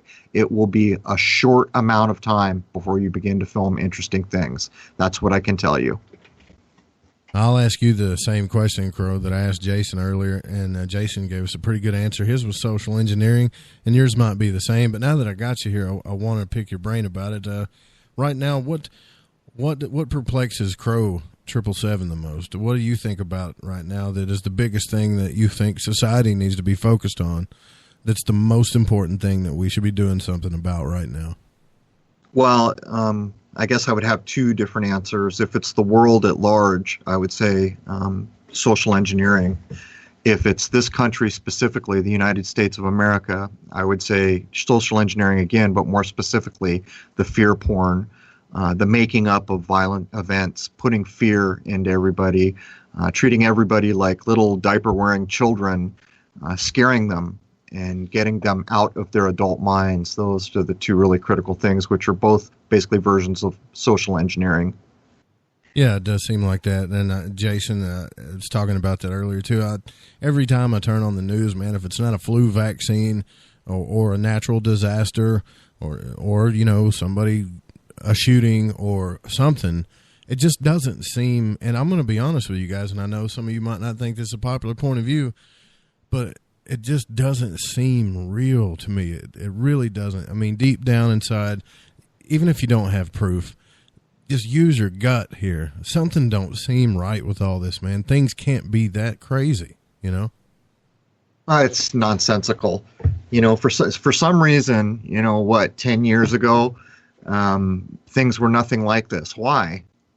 Well, I'll tell you why, because it's made up out of whole cloth. It's social engineering. It's pushing towards an agenda. It's to control people. It's to do any number of things. But do you really, if you're listening right now, honestly believe? I just saw stats somewhere where someone had run the numbers, and we have averaged one school shooting a week for something like 3 or 4 years, something like that. Numbers might not be quite right, but these are astounding numbers. And when you use your adult mind and quit being scared like a little kid in a dark room and analyze it, what you quickly come to understand is, am I really going to believe that every morning somebody wakes up and they just got to get that assault rifle and kill a few hundred people? That's just what's got to go on here? It's nonsense, man. It is just nonsense. And bad things happen in this world. But I'll tell you what, even if look at your local news, anyone could go home and look at 30 minutes of local news, and you will be told bad things nearly from the beginning to the end, with the exception of some sports and weather for the most part, unless they show you a fluffy kitty or a dog in the meantime. Why don't you just go out for a day, for a full day in the place you live, and drive around for 8 hours? See if you witness a house burning down, someone getting stabbed, a rape occurring, someone getting shot, an armed robbery happening, a deadly car accident where, all these things that are reported nonstop. And what you'll find is the experience that you have in a day differs so vastly from what the news is pushing that on the face of it, it should let you know what the news is there for. And I'll tell you what, there are no laws in existence in this country anymore that require the news to tell you the truth or even not to lie. There were things like the Schmidt-Mundt Act at one point. I think if I remember correctly, it's been a while since I've thought about this. It was around the World War II era where these things started to come to pass. And they said things like, well, the U.S. government can't propagandize its own people, but they're fine to propagandize other countries. That was updated in, what was it, Jason, like 2012 or something like that. But anyhow, people who went in and analyzed it basically came to the conclusion that what acts and other laws around this kind of idea of what news is allowed to do is they can propagandize, they can lie, they can make up out of whole cloth, they can do any number of things. And in terms of some of the shootings we've just seen, they announced in the morning on one news station there's going to be a drill at this place. By the time the evening came along, they were telling you people were getting murdered in cold blood there. Then when people called them out on it, the story became, well, yeah, this really did happen, and it was just by chance that the drill for the similar kind of event was going on at the same time. I don't think as many people are fooled as most people think. Here's the problem. We don't control the information systems, so it's not easy for us to kind of tabulate how many people are in the know. But what my experience is getting to be is there's damn few people who aren't starting to say, man, something smells like rotten fish here. And there are tons and tons of people that are just simply standing up and saying, you know what, come on, man, come the hell on. I'm not that scared kid standing in a dark room anymore. I'm a damn adult, and I'm not falling for your shenanigans. I keep the scanner by me. It's the one thing that I found where I get breaking news. It's a scanner app. And shortly after the Florida incident, I was at work, and I answer phone calls at home. I work at home for a side job, and sure enough, the thing goes off again, and here's another one in Michigan. And I'm thinking, I've been alive for, it's not that long, so you guys don't laugh at me, but 35 years, and I've never seen anything like this in my entire life. And then, you get a guy that comes on a show, and he doesn't even really talk about that stuff, but he's known for talking about it. And the first thing that happens is a few people run out and they get upset, and the content gets taken down. And I'm thinking, all this stuff is happening to a point to where it's making my head spin. And what both of you guys have called it is modern day book burning. And I'm going to have to agree with you on that. Well, it's beyond the pale, man. If, even the way that YouTube has conducted themselves, if a video is truly a problem, they can just remove it. They've done it with any number of clips on my channel. But for some reason, certain clips require you to get a strike. They even shut my entire channel down at one point. Yeah. Randy from Houston was on one of them. And then, believe it or not, the third strike came on a lunar wave clip is what they closed my channel over. And I'll tell you why. Because they were afraid to censor what they were really after. And so when you see how it's being handled, that again just tells you a little bit more about what the truth of things is here. You know, for the most part, any adult who has common sense on their side can pretty much understand that when you go out into the world, the majority of the people you meet are going to be at least similar to you. And while there are bad apples in every bucket in this world, I am sure, for the most part, for us to have existed in this world as long as we have, we've had to be able to get along. And what you're being presented with now is this whole other picture, that we couldn't possibly get along, that we need to kill each other, that on the other side of the world there's this race of weird people that aren't even really quite human, and all they want to do is strap bombs to their bodies and kill people. It's all freaking nonsense, man. I don't know how to be less blunt about it, and I don't know what more I can add. Well, I would say this for those that are, you know, experiencing what you are experiencing, and maybe either Jason, you can chime in on this, but how did you get your videos back up? How did you do that? If you don't mind me asking. There was a channel out there called Dave J. He was very controversial because he was saying what he was going to do. He was facing off with anyone pushing this fear porn. And he had very strong points of view, but when it was pretty clear it looked like they were going to take me out, he came over to my channel. He had lost 10 channels at that point, and just to make it clear, he's walked away now. He's not interested in, you know, contending with this nonsense. But he came over and he put a comment on my channel, says, I'm sorry to hear what they're doing to you after all the, endless thousands of hours of telescope footage and work you put into that channel. He said it's a bit like a modern day book burning. As the day went on, I just kept thinking about what he said, and then it dawned on me all at once. So much of this nonsense that comes to us in the news is branded. It has a branding mechanism, so that's what I did.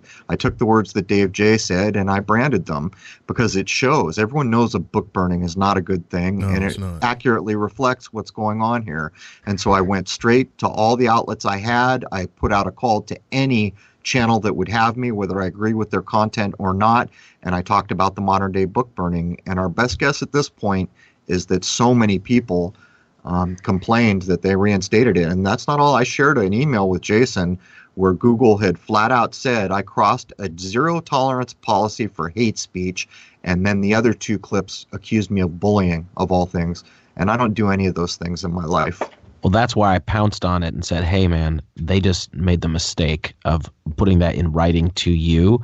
And if we didn't get the channel back, I was really pushing to lawyer up if we could. Let's use that, because we had... Yeah, well, we had the proof right there. They blatantly called Crrow hate speech. We don't do hate speech. No, I don't. You know, I don't harm anyone in the world. I just don't do it. So that sets us. You know, the first two strikes were over bullying, and when I fought them, they give you like one line to respond to fight the strike they've put on you. Of course, it's all ridiculous. And I wrote in it, if I've bullied someone, there must be an injured party somewhere in the world. Can you produce them? Yeah, there's got to be a victim somewhere, right? It's not about that. It's about a corporation hiding behind the shield of corporation saying, hey, we own this and we let you use it because we're nice guys. When the truth of it is they're one of the richest corporations in the world, and 80% of their revenue comes from the ads, where basically they steal the majority of money from us now. There was a time when people made a decent living at YouTube. That bird flew a long time ago. Basically, they're just raking it in hand over fist, and it's all at the expense of the content makers. And that's a situation that's untenable. That's all, you know, every union in the world that ever started was under similar conditions to what's going on YouTube. So it'd be pretty funny if we saw that, you know, the video content makers union start to rise, you know, where they become a force to be reckoned with, you know. Hey, that's not a bad idea. Well, think about it. Is there a union you can think of where it wasn't this kind of oppression being meted out?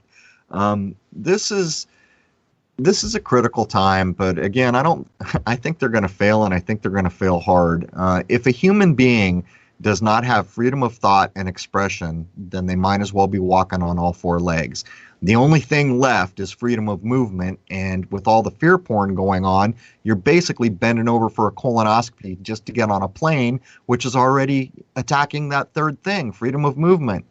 these things will not stand. That's what I can say. However it comes, however it arrives, the day when, that straw breaks the camel's back, it's going to happen. I don't think this is a tide they can hold back. They can do all their little nasty deeds and own all the technology, but guess what? People are getting fed up with this nonsense. I don't think they understand, Crrow and Jason, who not only does it affect, I mean, you've got like over 85,000 YouTube subscribers. And I'm just quoting here from my last memory. I could be wrong, but you've got a ton of subscribers on there. You've got people waiting for the content to come out. You've put in a ton of work. So when something like that happens, not only does it affect you, but it affects those knowledge-seeking people. Just like what happened with me. The show last weekend got taken down all because one guy, and he didn't really even talk about the subject most people don't like. It's just the fact that he was there. And you know what? It didn't just affect me. It affected one of my best friends, Dave Scott, who's worked extremely hard and put his life into Spaced Out Radio.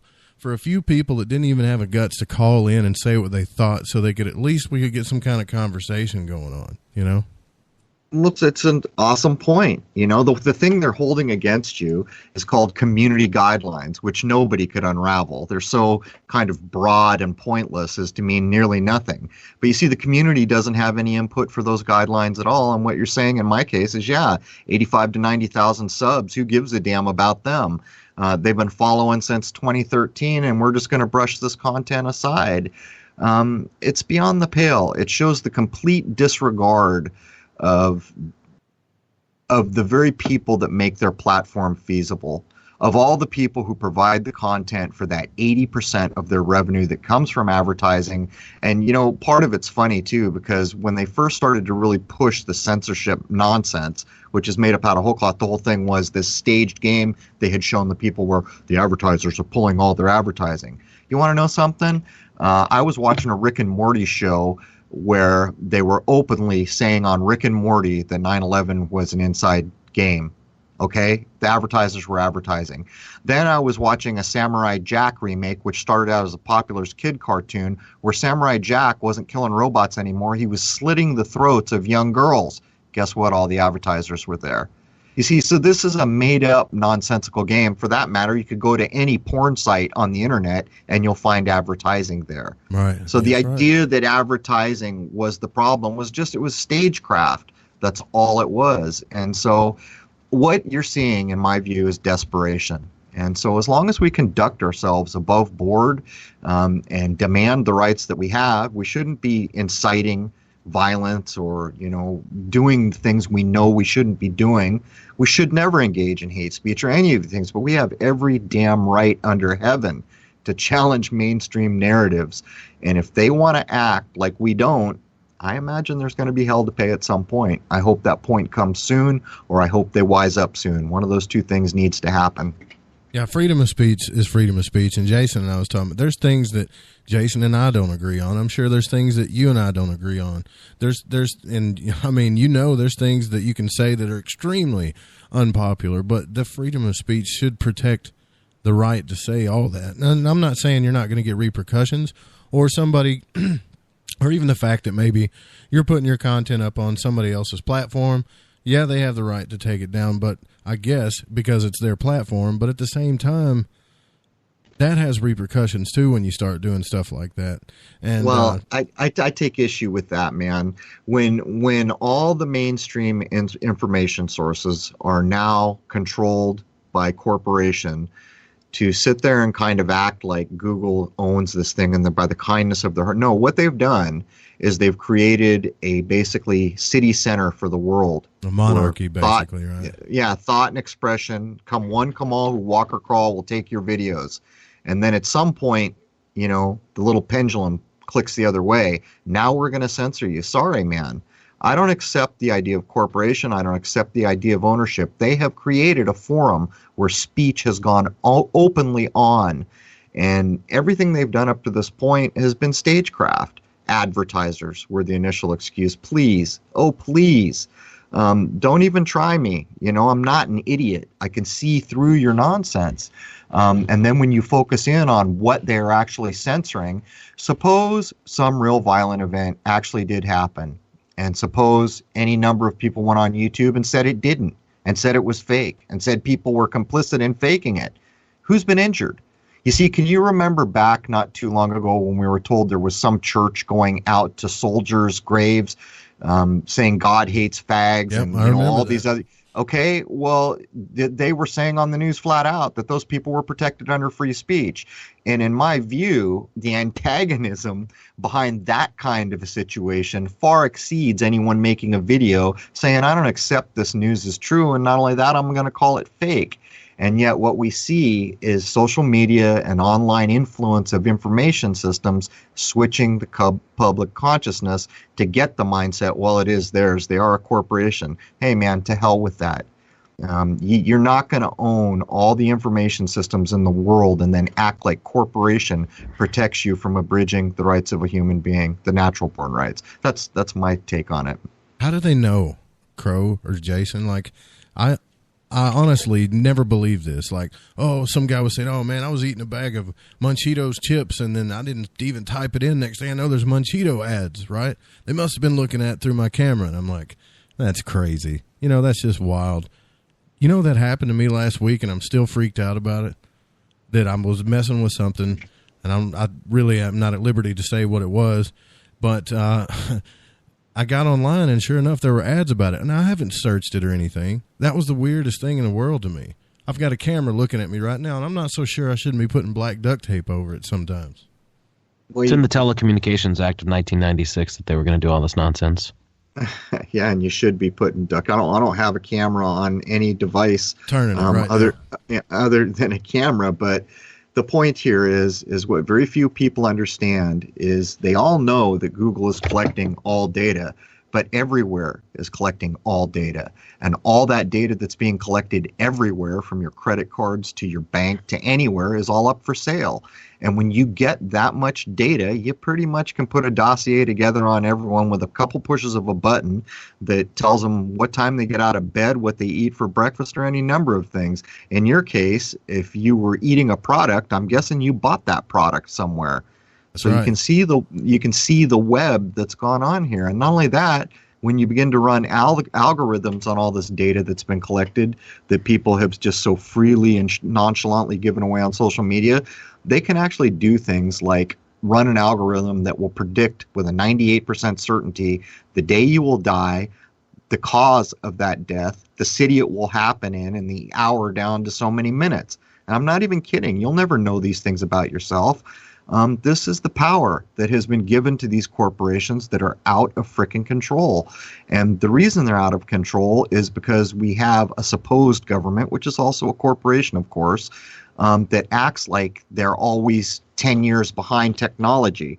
And so while Google is still playing fast and loose with the supposed rules that went on before the internet owned everything, we've landed here, and I don't accept it, and I don't think anyone should accept it. A person who's not injuring anyone has the right to do speech, thought, expression, or any number of things. And to top it off, we know the nonsense that's being used to censor us is made up nonsense. They're frickin' drills, man. It's what they are. Period. Well, we only got Joe, just to answer your question, man. Yeah, go ahead. The advertising dollar is everything. That's what it comes down to. Any of these sites that we're referring to, Facebook and YouTube and all that, it all comes down to the advertising dollar, and you are the person that is being targeted because they want to make money off of you. That's all it is. That's really what it boils down to. Well, yeah, go ahead, Crrow. Well, I was going to say, what's even sadder about most of this is, people have given away just about every bit of data they're worth that wasn't already being collected out in the world on them to social media. And people never stop to think, why don't I pay for this service? And I'll tell you right now why you don't pay for YouTube or these. It's because you're the product. And the sooner you understand that truth, the closer you'll be to being able to stand up for the rights that are being just kind of ripped away from you right now, or the attempt is being made anyhow by these guys who snuck in the back door and knew all along where this is what was headed. They knew all along what the data was going to do for them, and they knew all along that they were going to push for all this kind of control we're seeing exerted now. So ask yourself, why don't you pay for these, 3-hour 5K videos that you upload to a server? If you tried to pay for that yourself, you couldn't afford it, I'll bet you. So why is it that you don't pay? Well, you don't pay because you're the product. And in being the product, you're data to them. Yeah, I can see that too on a mass scale, because I took online marketing classes a long time ago when I wanted to get rich online, and it's all about the subscribers list. How many people do you got? You got their name, email, and this is just small scale, but it's relative. You got their name, their email. That's a segmented list. They're interested in buying this stuff. All right, blast them with these products, and now that's a very small scale. And when I was younger, it was snail mail. They do it to your mailbox, but now that you got the internet, it's way bigger. And it's not just that. They're not funneling you into a mailing list. That's the least of it. They're funneling you into your phone and to your cameras and to your radios. And I guess, and you made a good point. I probably did buy something at a store, brought it home. They followed me here and showed it to me on my computer. It's as easy as that when I logged in, now that I think about it. Well, when you paid for it, did you use a card? Because that's one easy way to give all you. Yep. That's one easy way to instantly give all your data away. But anyhow, it's getting kind of late on the Eastern Seaboard here, and my wife did catch the bug I just got over, so I would be really rude if I kept going on because I'm making a bit of noise here. That's fine. So I want to thank you. This last question, but I get it, man. Getting sick is I was there. I understand. Right on. I want to thank you so much for having me on, and Jason, fight the power, man. Thanks for coming on, Crrow. Appreciate it. All right. Have a good night, guys. You too. Take care. Wow. Pretty intense guy. That's Crrow777, everybody. Check him out. Crrow777 Radio. Jason, I want to ask you this last question before we let you go at the top of the hour here. There is this new thing out, okay? Cryptocurrency. I'm sure you're aware of it, right? Very well. Very well aware. There are other platforms that are making claims like, look, put your content with us. Put your content on here. We won't censor you. You can put all the content up you want. We'll never censor you. That's the kind of claims they're making. And I look at this and I go, wow, this is really cool. This is cryptocurrency. We're all supporting each other, yada, yada, yada. But I got to thinking about it.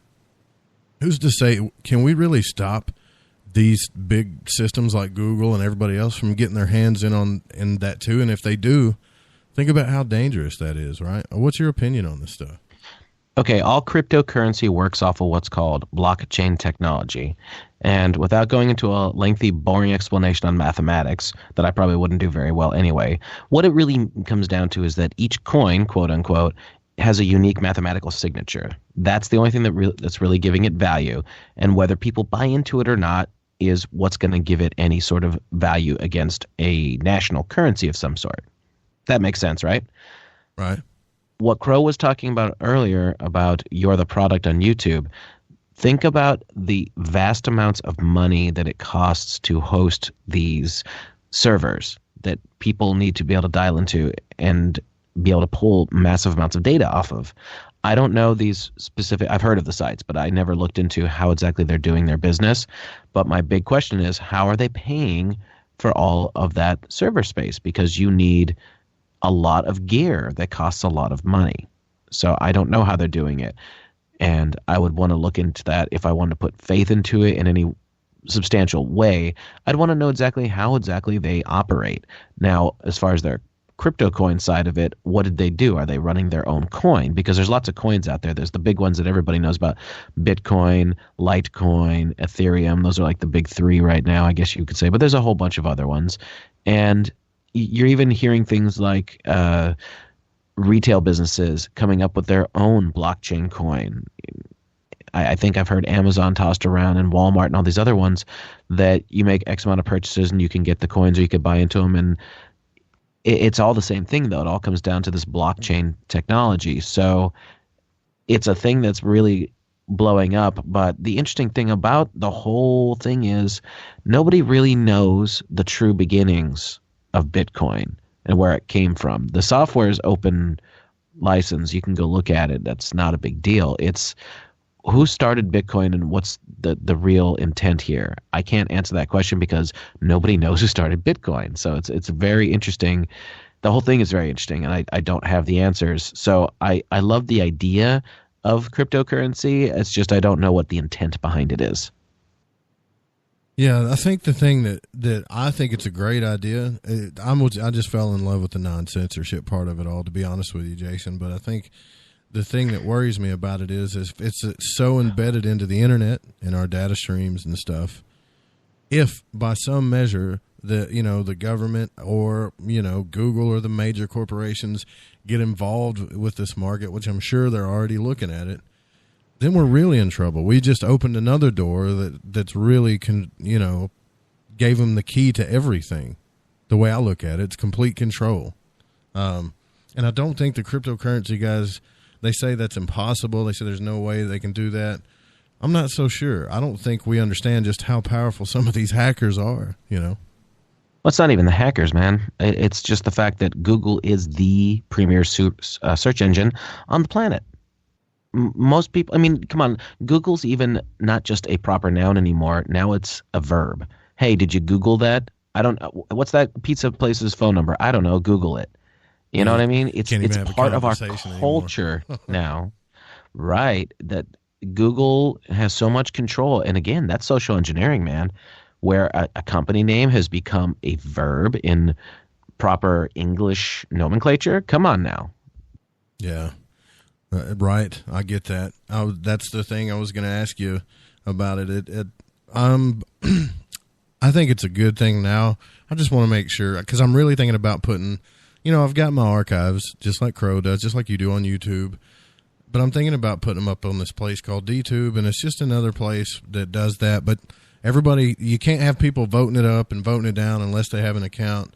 And everybody kind of pays each other, and it's kind of like a good community thing. But every time I see these community things go up, somebody gets their hands in the pot as far as what we're talking about, and it just ruins it for everybody. And I guess what I'm asking you is there any hope, man? Because we've talked about a lot of doom and gloom here, but I is think there any hope? Yeah, I think so. I do believe that there is an awakening going on, that more and more people, little by little, through efforts of all the different kinds of people doing this kind of work, like you and me and Crrow and everyone, we're all doing a little bit to help the next fellow person who hasn't quite gotten it yet. And if enough of us get it, there's power in that. There's power in numbers. And if enough people say no, then things will change. Because at the heart of things, Google is just run by people, isn't it? It absolutely is. There's going to be more than us than them, or there should be more than us than them anyway. And that's the idea. I want to see enough folks finally getting the hint, and they don't have to get all of it, the bigger picture, whatever that may really be. They don't necessarily need that, but they do need to know that they're getting screwed, that they're being taken advantage of on a daily basis. Every time you open your laptop, you're being taken advantage of by the major corporations. That's that. Yeah. Both you and Crrow are like that. This is all I got to say about it. It's just, I love logic, man. But you guys aren't. I really do. I'm a huge fan of logic when it's done right. You guys aren't like professional debunkers. But what you will say is, hey, man, maybe I think that you're wasting your brain power on what you're doing there. I respect that a little bit. Me, though, Jason, yeah, obviously I'm going to be the guy that wants to believe and still look into these things. And I might pass away like everybody else does and never figure anything out. But I'm telling you, brother, I can't stop doing it. Like, I want to figure all this stuff out, and I want to do it before I die. And I know that's highly improbable, and it may seem crazy, but, I'm going to keep on doing that, I guess. Well, so am I. I'm going to keep looking.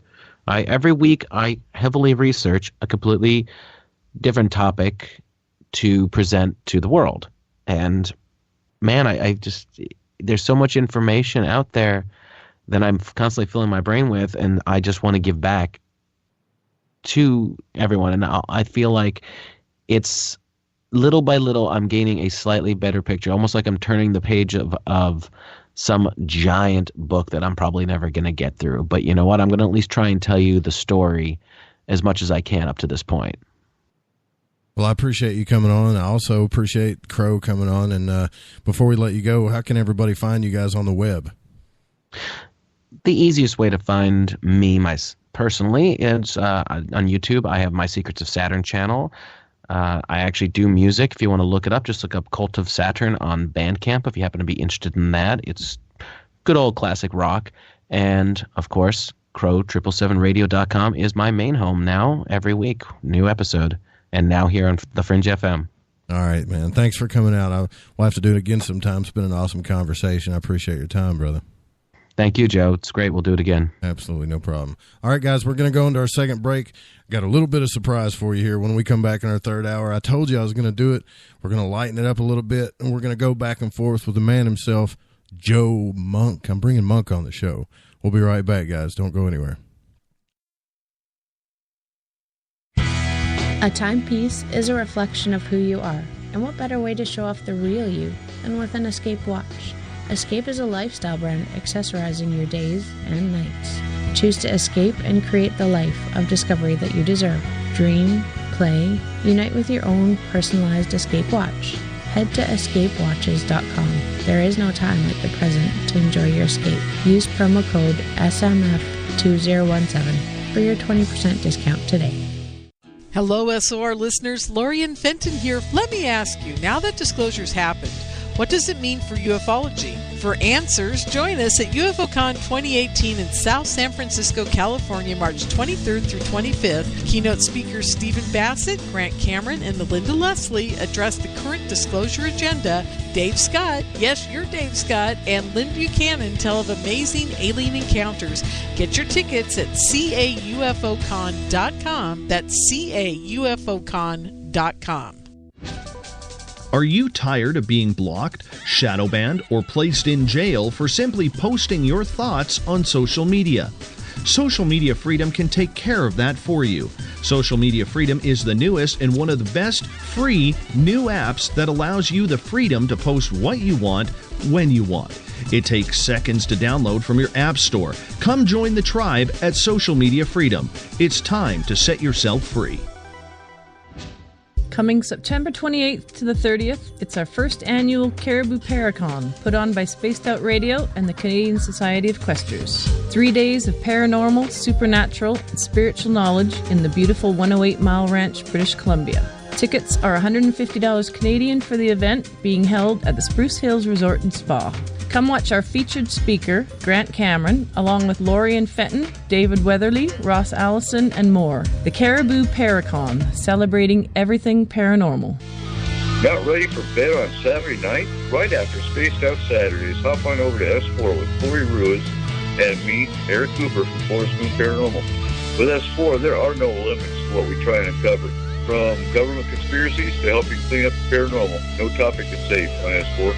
We get to the heart of the matter, of the subjects you want to learn more about. So tune in on S4 starting at midnight Pacific, 3 a.m. Eastern, only on spacedoutradio.com. This is Eric Markham, news editor for the Spaced Out Radio's The Encounter Online. We have put together a great team of writers and journalists from all over the world to bring you top-quality paranormal stories, from alien encounters to the latest conspiracies. You won't find any of that fake news here. True stories and top-notch reporting as we look to bring these experiences to the mainstream.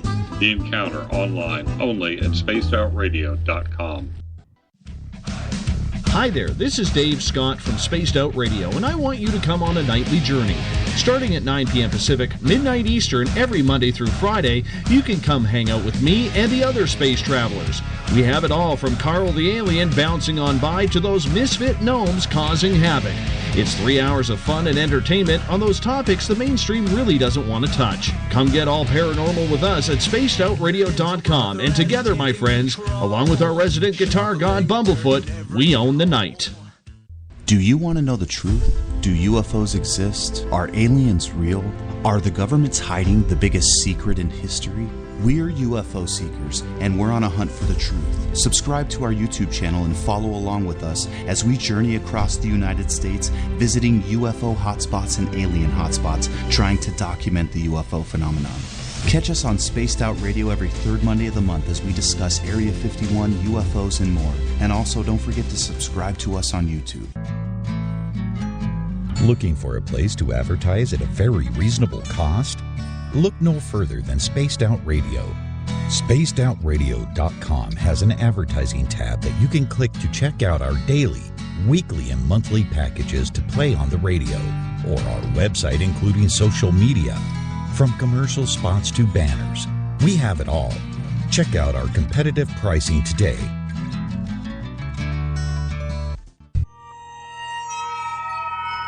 You hear footsteps in the empty room above you. A rocking chair begins rocking by itself. Don't be afraid of the things that go bump in the night.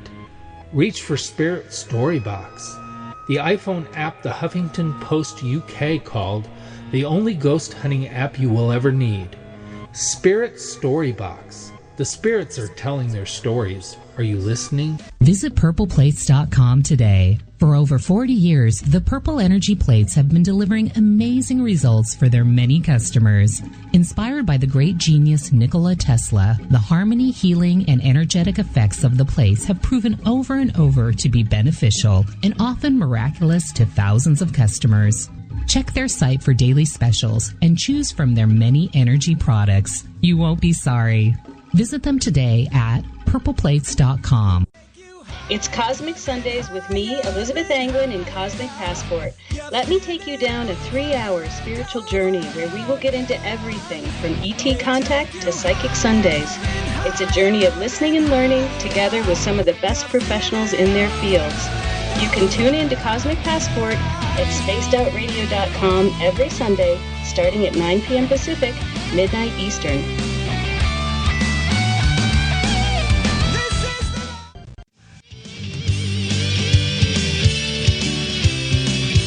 The opinions expressed by tonight's guest do not represent the opinions or position of Spaced Out Radio, syndicated carriers, or anyone associated with SOR Media. Listener discretion is advised. Want more information about our programming? Check out spacedoutradio.com. You can follow our host, Joe Rube, on Twitter at Lighting the Void. Call in to tonight's show at 501-777-5631. Now, entering the radio ring from Arkansas, Spaced Out Saturday host, Joe Roop. That's right, I am Joe Roop. Thank you so much, Bob. I appreciate that. And nobody introduces radio hosts or radio like Bob Davis, and that's a fact. Pretty interesting stuff. I want to thank Crrow777 and Jason Lindgren for coming on the show. That was awesome. Really awesome. Don't forget, after tonight, or not after tonight, but after the show tonight, S4 is on. You can listen to that live on Spreaker, Spaced Out Radio, or the Fringe FM. Tomorrow night, Psychic Sundays with Elizabeth Anglin. As always, thank you all for listening. The call-in number, the phones are open, 501-777-5631. I'd love to know your opinion on this matter, too, because it does matter to me. Just because some of you get mad at who's on and all this stuff doesn't mean that I don't want to hear from you. I do appreciate your feedback, but if you call and no one answers, just keep calling. Make sure to turn down the radio so we don't get any feedback, but we're going to continue our discussion about some of the stuff, but I love bringing listeners on the show. Certain listeners to me are just characters, and I've told you guys time and time again that I've always wanted to have Joe Monk on Spaced Out Saturday, and Joe Monk is with us. Joe, thanks for joining the show in the last hour, man. Oh, it's great to be here. So what is it about, before we get into our discussion, what is it about Spaced Out Radio that made you stay here? I don't really see you in a lot of other chat rooms, but when Spaced Out Radio is on, brother, you're always here. What is it about this crowd that you like so much? Well, I'm an old Art Bell listener, and when he went off the air, I searched for a long time for something that held my interest. And it took a long time, and finally ran across Dave one night about 3 years ago, and just kind of stuck around. And then the audience, the interaction with the audience is great. You know, yeah, like the chat rooms, and the same thing, like the people in Spreaker chat, they're great. And then the people over in the Space Travelers, the old veterans, Dave calls them. We were with them from the beginning. And it just adds something. You feel like you're sitting in someone's living room talking with them rather than just listening to somebody sitting up on a stage talking. Right on. That's very valid. I felt the same way when I first listened to Spaced Out Radio. A long time ago when I first listened to it, though, I never thought I'd be hosting the Saturday show. I was just happy to hang out and chat with people. By the way, I do want to give a shout-out to Eric Markham. I know you've got a surgery coming up, brother, so I want everybody who can send healing, love, and light to that man, please do. He's also one of my favorites of the Spaced Out Radio crew, and so we're all with you. I'm sure it's going to go well. Surgery, man, nowadays they do it. They put you in there like a conveyor belt. They got it down to a T so much. I just had one recently. Joe, another thing I want to say, too. Some of you guys are having a little bit of trouble finding Crrow's website. The way they spell Crrow's with 2 R's, so it's CRROW 777 Radio, Crrow777radio.com. They come on every Saturday night on the Fringe FM as well. We play their latest episode, but you should definitely go check that out, and Secrets of Saturn. And, so I was talking to you during the break, Joe, about the censorship thing and what these guys, I was kind of nervous, to be honest with you, having them on, because I just got hit with this thing last weekend. I'm like, oh no, these guys are going to be talking about the same stuff. But, these two, they really had a way of explaining things in a logical way that could make it a little easier to take in, don't you think? Yeah, they were, like you said, they're very logical. They're kind of level-headed. They make sense, what they're saying. As far as the censorship goes, if you're on the radio and you're saying something and they start taking your stuff down, that gives you a hint that you're onto something. You're doing something right. If there's people out there that want to silence you, speak up. Right on, brother. Well, you're always such a character, man, and I've heard you on one of the round tables. I thought it was every time you chimed in, I was laughing about it. And the biggest polar thing on the web right now, another reason why I got you on here, I know we all like to talk about aliens, and guys, I'm doing my Aliens Among Us series. I promise you, we're going to go down that road. But right now, I want to focus on the polarization of us. Gun control. Look how crazy that is right now, right? It's the biggest thing on social media right now, and it's all you see everywhere. You think that we can find a happy medium in this craziness, man? Is that ever going to happen? I'm not sure if you could find a happy medium with any subject, but as far as the guns go, no one's ever going to be happy. Right. Yeah. It's a horrible thing, and actually, see, a lot of people think it's a gun problem. I don't think it's a gun problem. I think it's a society problem. These guns have been around for a long time, some of them for 50 or 60 years, that they're talking about getting rid of. And there weren't mass shootings 50, 60 years ago. This is all fairly recent. Right. I think it's a problem with society. I think it's a problem with the pharmaceuticals. Everybody's on some kind of antipsychotic drug. Look at all these shooters. Every one of them, they're drugged out of their minds just about by psychologists. And, what are you going to do? I don't know. But it's either the guns, which I don't think it is because they've been around forever, or something has changed with the way people think. I think something's changed with the way people think. And, another thing that's happened, too, is, and I'm not playing when I say this, I know I'm going to sound like a nut here, but when I do these shows about these type of subjects, especially when it's heavy conspiracy, I have the worst technological problems. And I used to laugh at people that say, you're not having no tech problems, man. It's all in your head. But right now, my Spreaker studio is completely locked up. So I'm hoping you guys, I know the guys on the network can hear me, but I hope you guys on Spreaker can still hear me. There it goes. It just started moving again. Thank goodness. But keep an eye on that for me, if you will, Joe, because I don't know if you can or not. You're outside, aren't you? I'm sitting outside. It's 32 degrees. There's a light snow. He sounds like a weatherman. I'm always outside when the show is on. Just habit. Well, this is where Dave's got. We're on the network. We don't all have to agree with each other. That's the beauty of freedom of speech. I have a personal vendetta, actually, against people that think that I have to have the guest on that they like. I have to talk about what they like. I have to make sure that I say what they like. I'm just not that kind of person. So if you're listening to the show and you think that I'm always going to have a guest on that you're going to love, I'm always going to talk about subjects that you're going to love, that's not going to happen. And I would appreciate it if, you don't have to listen. I hate to even say that, but you don't. But you don't have to go yelling to the rooftops about how much you hate it and you wish somebody would take it down and go to the extent where somebody does take it down. I grew up with people in elementary school like that. Give me a call, talk to me. I'm sure you're the same way, right, Joe? Well, we can work it out together. Oh, yeah. Well, it seems maybe that's probably part of the society problem we were just talking about. everybody wants to be satisfied immediately right now. If I hear something I don't like, I got to get rid of it. No, that's not the way things work. But that's the way things seem to be working these days.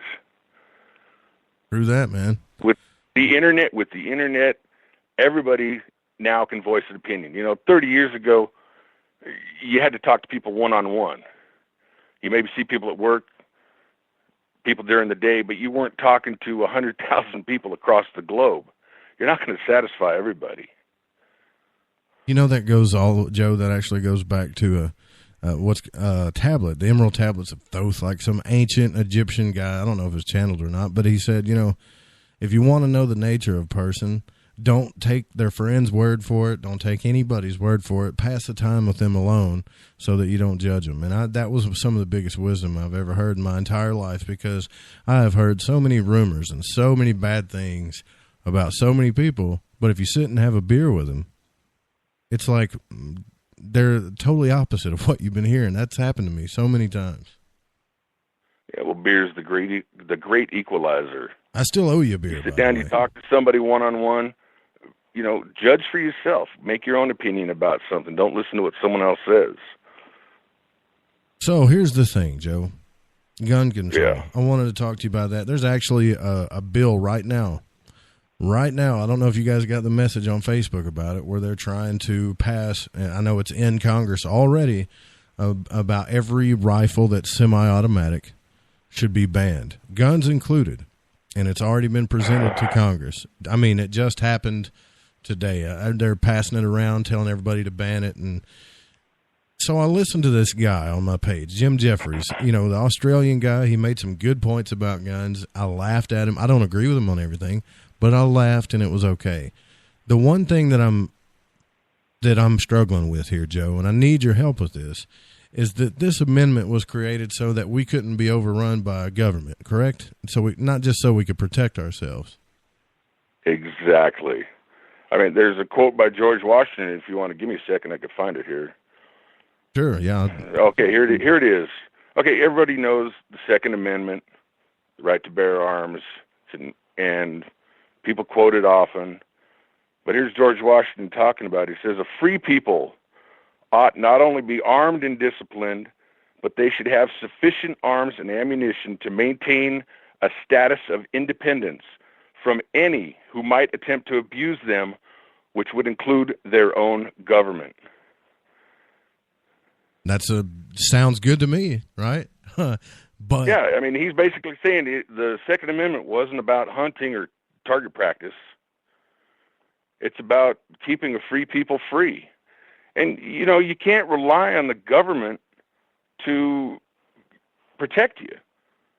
I mean, like, you want to talk about it, the Florida shootings there. Right. The government knew all about the guy. The FBI knew about him. The sheriff's department knew about him. The school knew about him. All the people that went to school and knew him were reporting this guy. And the government did not protect the people. Joe, this is the argument, they knew about the Boston bomber. The FBI was investigating him. That still went off. The guy Dylan Roof, the Charleston shooter, the FBI was following him. The nightclub owner, or the nightclub shooter there in, I think that was Florida too, wasn't it? He was interviewed by the FBI. All these people, and then there was the guy that shot up the church in Texas. The Air Force said, this guy's a nut. He shouldn't be allowed to do anything, but they didn't tell anybody else. So nobody knew about it. He shot up that church. He was on his way to shoot up another church or wherever he was going. But what stopped him? A guy that lived across the street comes out of his house. He has an AR-15, and he shot at the shooter when he came out of the church. And the guy got in his truck, drove off, ended up bleeding out. Well, that was a good guy with a gun shooting a bad guy with a gun. If he hadn't been there, what more damage would that guy have done? Sure, I get that. Nobody knows, but, it wasn't the government chasing the guy. It wasn't the sheriff's department, the police. What do we do, though, about this argument, Joe, of, and I want to get your take on this, because to me, it's the one that stops everything.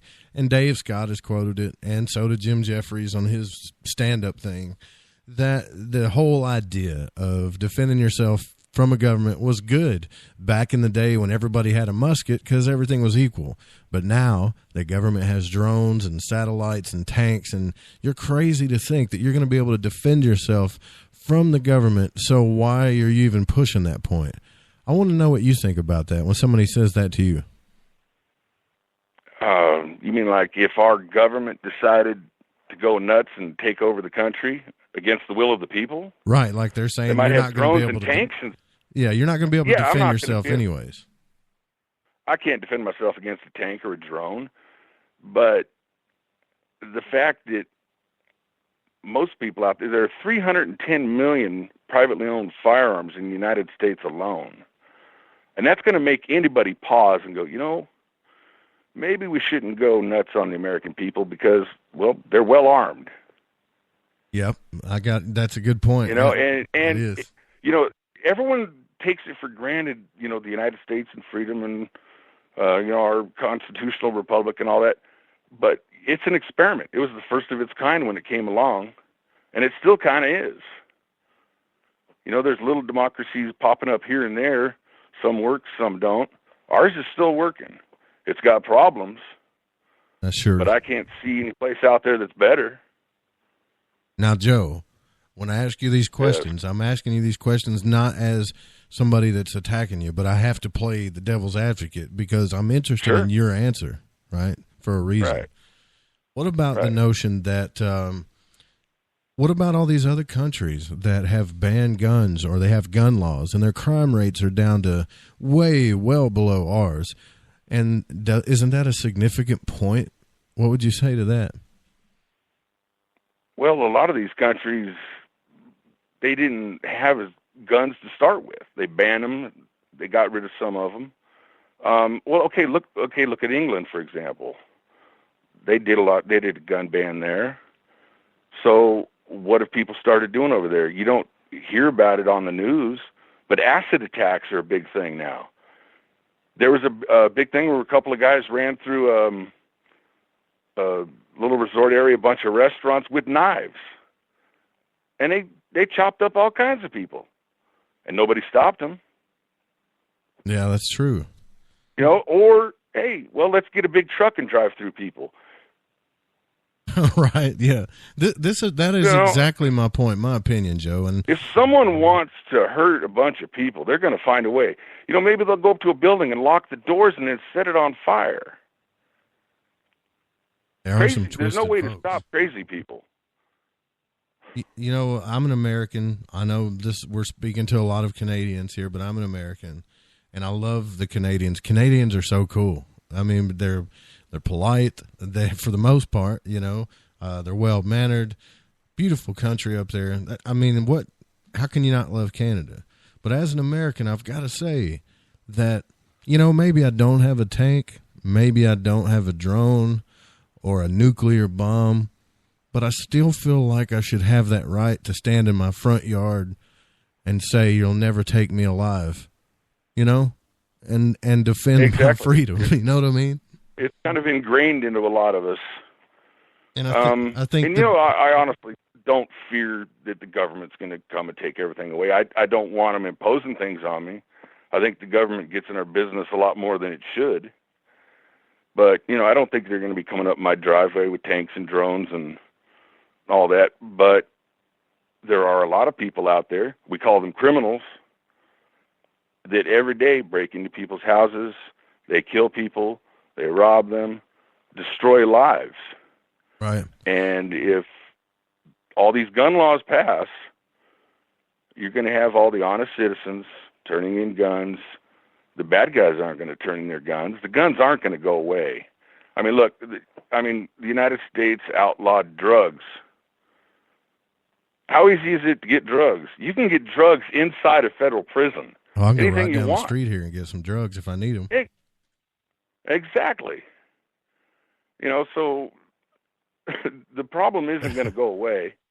I think people should be able to defend themselves.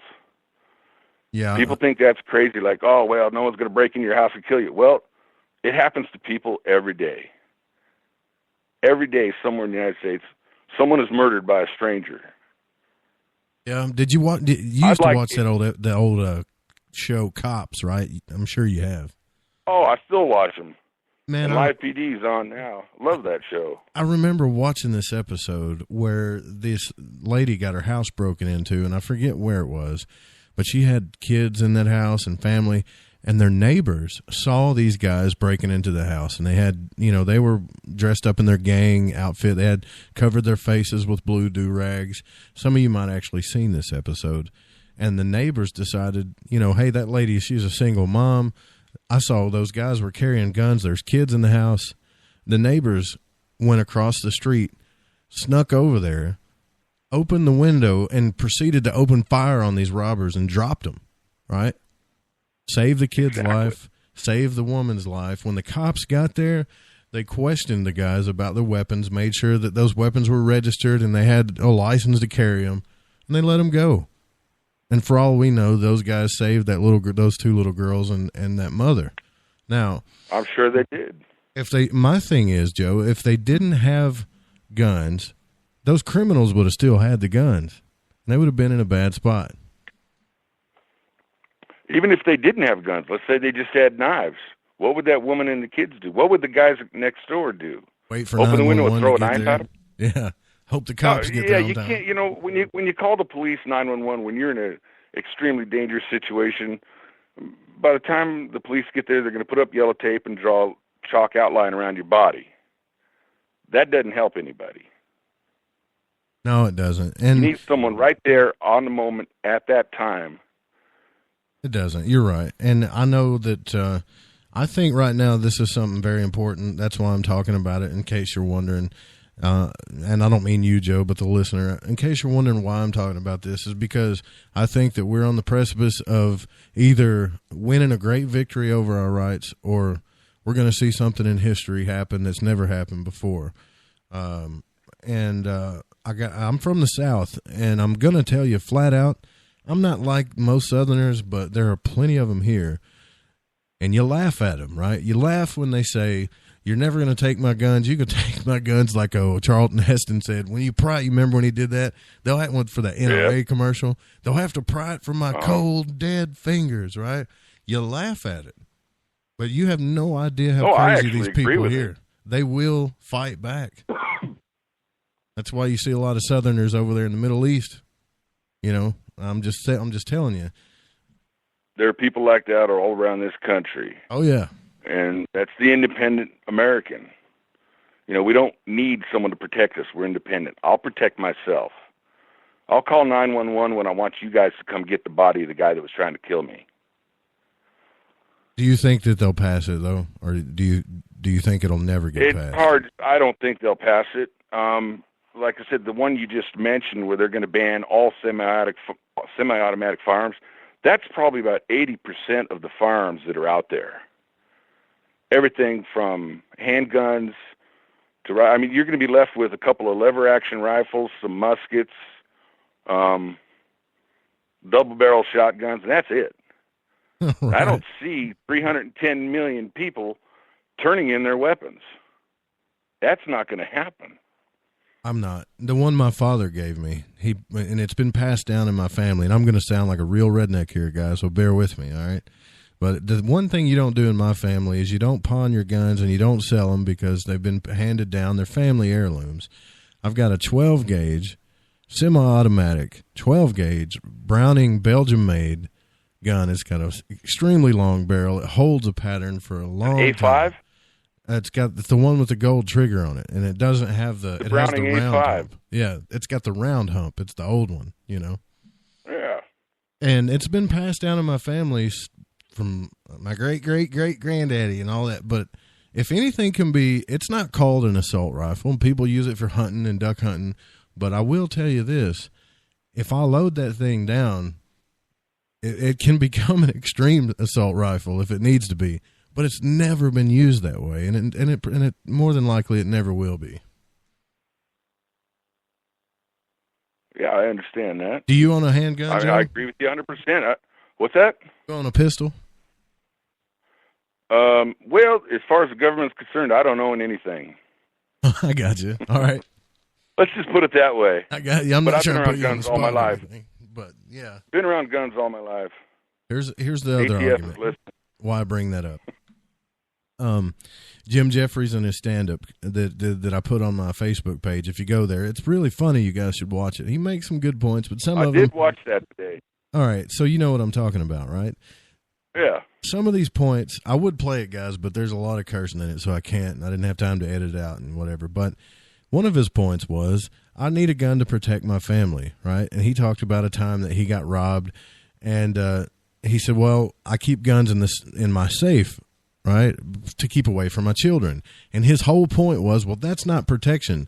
And he did this little act where he walked across the stage, and he's unwinding a safe, you know, and he's like, look how long this takes to unwind the safe. You're going to get murdered. You guys. He's asking the killer to hold on and wait for him. Right, and it was a funny joke. But it was very funny. I did watch it, but I didn't agree with any things he was saying. I mean, you can make light of it. It was funny, but no. I don't agree with it for this reason. They got safes now. I mean, you'd be dumb to buy a gun safe and put a pistol in it. Maybe your expensive firearms and stuff, like I'm talking to you about that guy had. But for a handgun, they've got safes now that are fingerprint activated. They've got guns now that you can put in three buttons and it pops open. You don't even open it, it pops open. And I've seen just how fast they go. They put their fingerprint on it, it pops open, they got their gun. It happens pretty quick.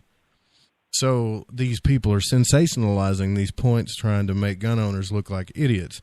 I'm not saying there aren't some dumb gun owners, but we're not all stupid, you know. Yeah. Well, another thing about sensationalizing things, like one of the other things that they love to latch onto, and I love Dave, but he's always talking about the 30-round magazines.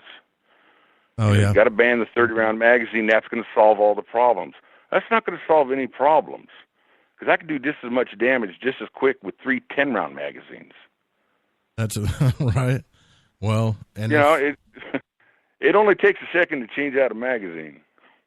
That's true. Or a bolt-action rifle. They said, why don't everybody just have bolt-action rifles? Well, if Oswald really did kill JFK, he done some pretty heavy damage in about 6 seconds with a bolt-action rifle as well, you know.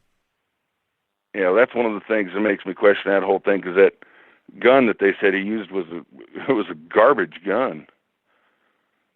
I really don't think they're going to pass this either, guys. And that's the reason why I brought Joe Monk on here, because I know how he feels about it. It's not going to happen. It's not going to happen. There are some.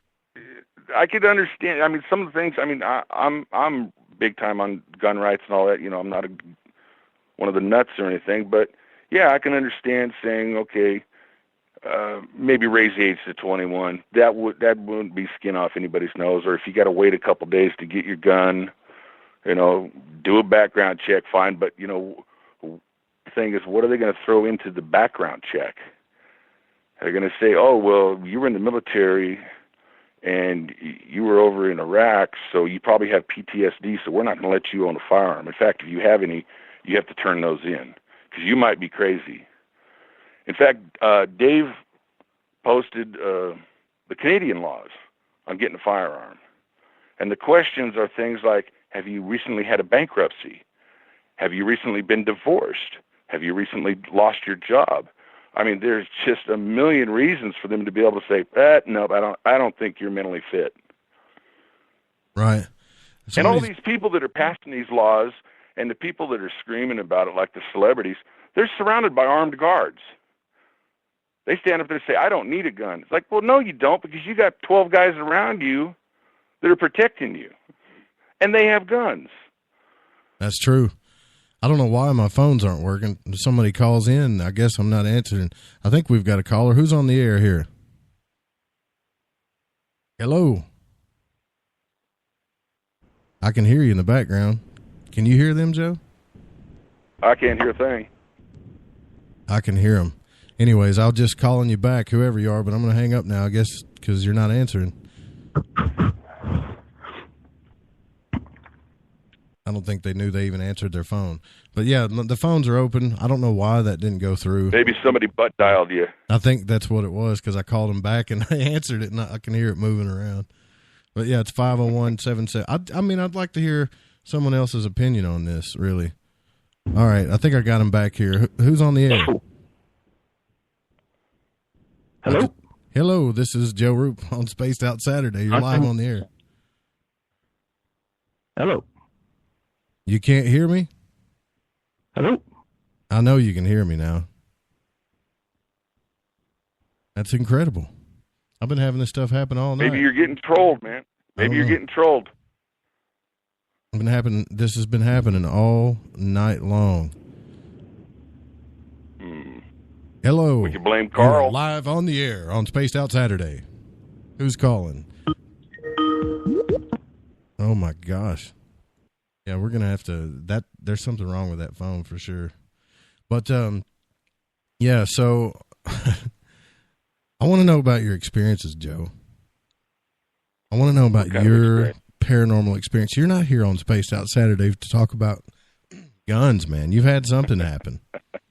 Something that you're not telling us. Well, I've talked about a lot of it, in the chat rooms. I've noticed a lot of weird things. I mean, I don't have any experience where I can say, yeah, I remember being taken and there's a ship and talk to the aliens, and I don't have any memories of anything like that. Whether it happened or not, I don't know, because if you listen to all the experts, whoa, that's a female. Yeah, we got a caller. Hello, I guess it's working now. You're live on the air. Who are we speaking to? This is Tess. Hey, Tess, how are you? Good. Hello, how are you Tess. guys doing? We are good. You got something you want to chime in or ask a question about this subject? As far as the gun laws go and the Second Amendment, etc., I've heard so many viewpoints, and a lot of them don't even make sense to me. One chick was saying, well, it's just about farmers and hunters, etc. No, it's about us as individuals protecting our families and our properties and ourselves from everyone, including our government. Like, even before our government was established, it wasn't trusted, Exactly. They're not going to ever be able to take our guns away. China has never wanted to invade us because they said behind every blade of grass there's like three guns with unlimited ammunition. Nobody ever wanted to invade us because we are packed, and we're not going to give up without a fight. That's the way it was, I think too. Canada tried once. Well, I mean, that's the way it was, too. And you guys got to remember, Joe, you guys got to remember that when we won the war, our independence, we were not winning that war. I mean, we were outnumbered, outgunned. I think they even had those Gatling guns at some places. And we came back and won very strategically with militias, and it was just all about willpower. Now, I know we'd probably be up against drones and tanks and nuclear weapons and stuff, but hey, man, it doesn't hurt being the underdog sometimes. There's always a way. I do believe we do need stricter gun laws as far as getting weapons. There should be stricter screening processes. Like, if you're going to go into the government, the screening process is pretty hardcore. It should be the same for getting a weapon, because basically that's what you're doing, is becoming a killing machine.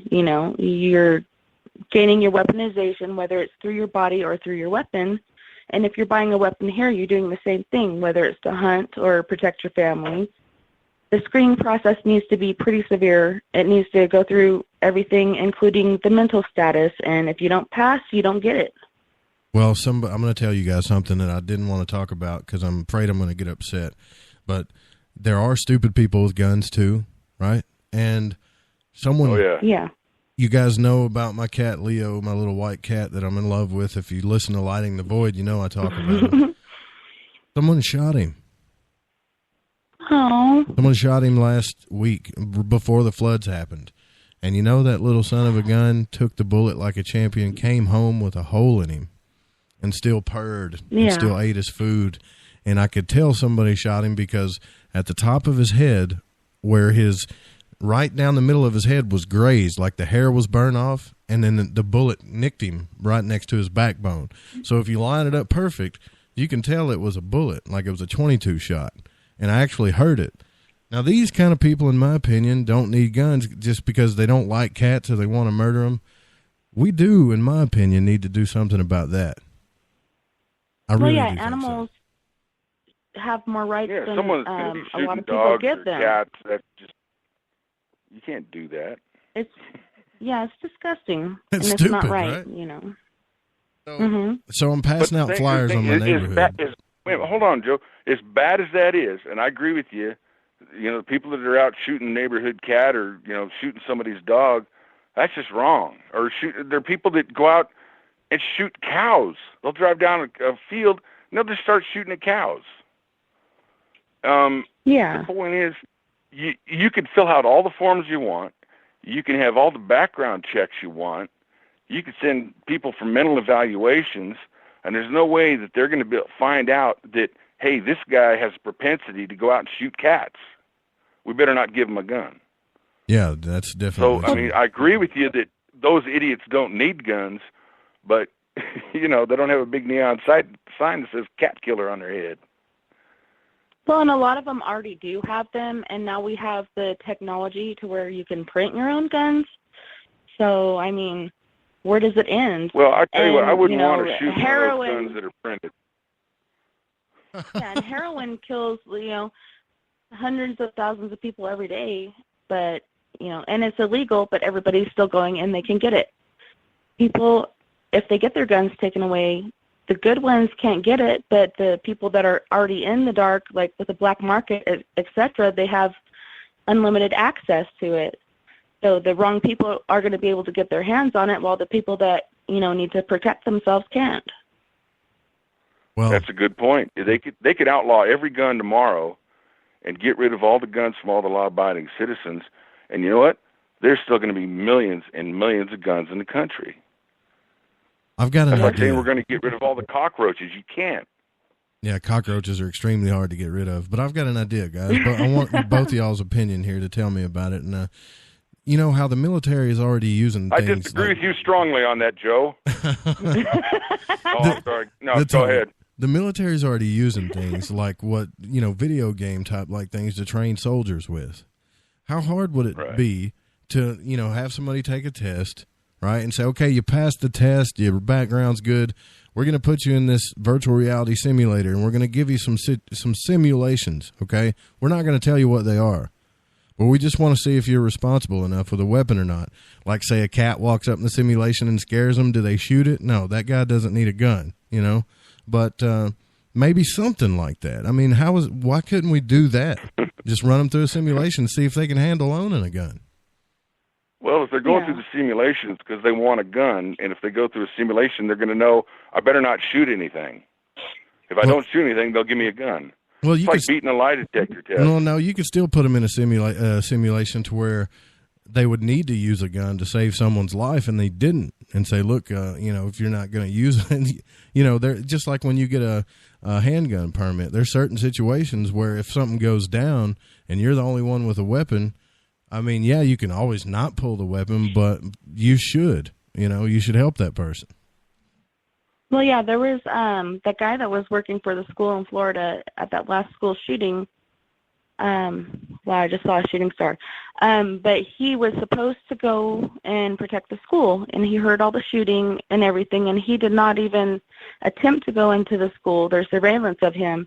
He did not even attempt to go in to protect those kids until the cops showed up. Like, you were given this job, and you the had the first weapon three to cops who protect showed these up, they kids, didn't and you go didn't in even either. do it. I'm sorry. Yeah, it's ridiculous, you know. But yeah, as far as the gun screening process, you know, they do the mental evaluation, all this testing, etc., for the military, and then you have your 3 months or whatever it is, physical, and that's when it gets down and dirty. You have your physical, mental, and spiritual tests, like all throughout, like sleep deprivation and everything, and that's when it gets down and dirty, and you get to really seed people out. So you can't just do paperwork and say, oh, well, this guy's okay, or this guy's kooky for Cocoa Puffs, like, even though that's obvious. people are really good at hiding their faults and things. It's got to be more hardcore. Go ahead, If the Joe. government's going to start using sleep deprivation tests on us, I think it's time we start using our guns against the government. I think she was referring to the military, right? And Yeah, what you I referring understand, but yeah. Well, yeah. And a point that as you far as just made, military Jess, and I agree being with able you. to become a member of that, you have to go through these certain processes. And at first it's tests, of the mind and, health, and then you go in for your 3 months or whatever branch you're in. But yeah, as far as the age range on buying weapons now, people are going to, let's say you have to be 21 years old. Well, if you're going to do that, you better make the enlistment age 20 years old as well, because exactly, if you're going to die by the gun, you better be able to buy by the gun. So I got a 21 years simulation. old? They Okay, should make a single age. Pick an age, 18, 21. 19, 21, 21, where you can drink, you can vote, you can join the military, you can die for your country. Pick an age where a person is an adult. For That's true. all things, not just one thing. Okay, all right. So here's a simulation. The first one I would put, and I want let's go through some simulations here. All right, say there was a simulator, and they were being tested. First simulation I'd put them through, out in the middle of a cornfield, maybe in the Delta of Arkansas. They have a rifle, maybe an AR-15 and a pistol. I don't know. And an alien ship comes down, and a big, scary-looking alien comes out of the ship. Now, do they fire on the alien or not? That's the thing about it, because I can tell you right now, some people are definitely going to do that if UFOs start landing all over the place. I think that should be in the simulator, all joking aside.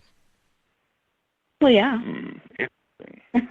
So you got an alien simulator? Well, you if got a the alien Sasquatch came simulator? at you and looked dangerous and it looked like it was going to attack you, it'd be just like some guy in a dark alley coming after you and going to attack you.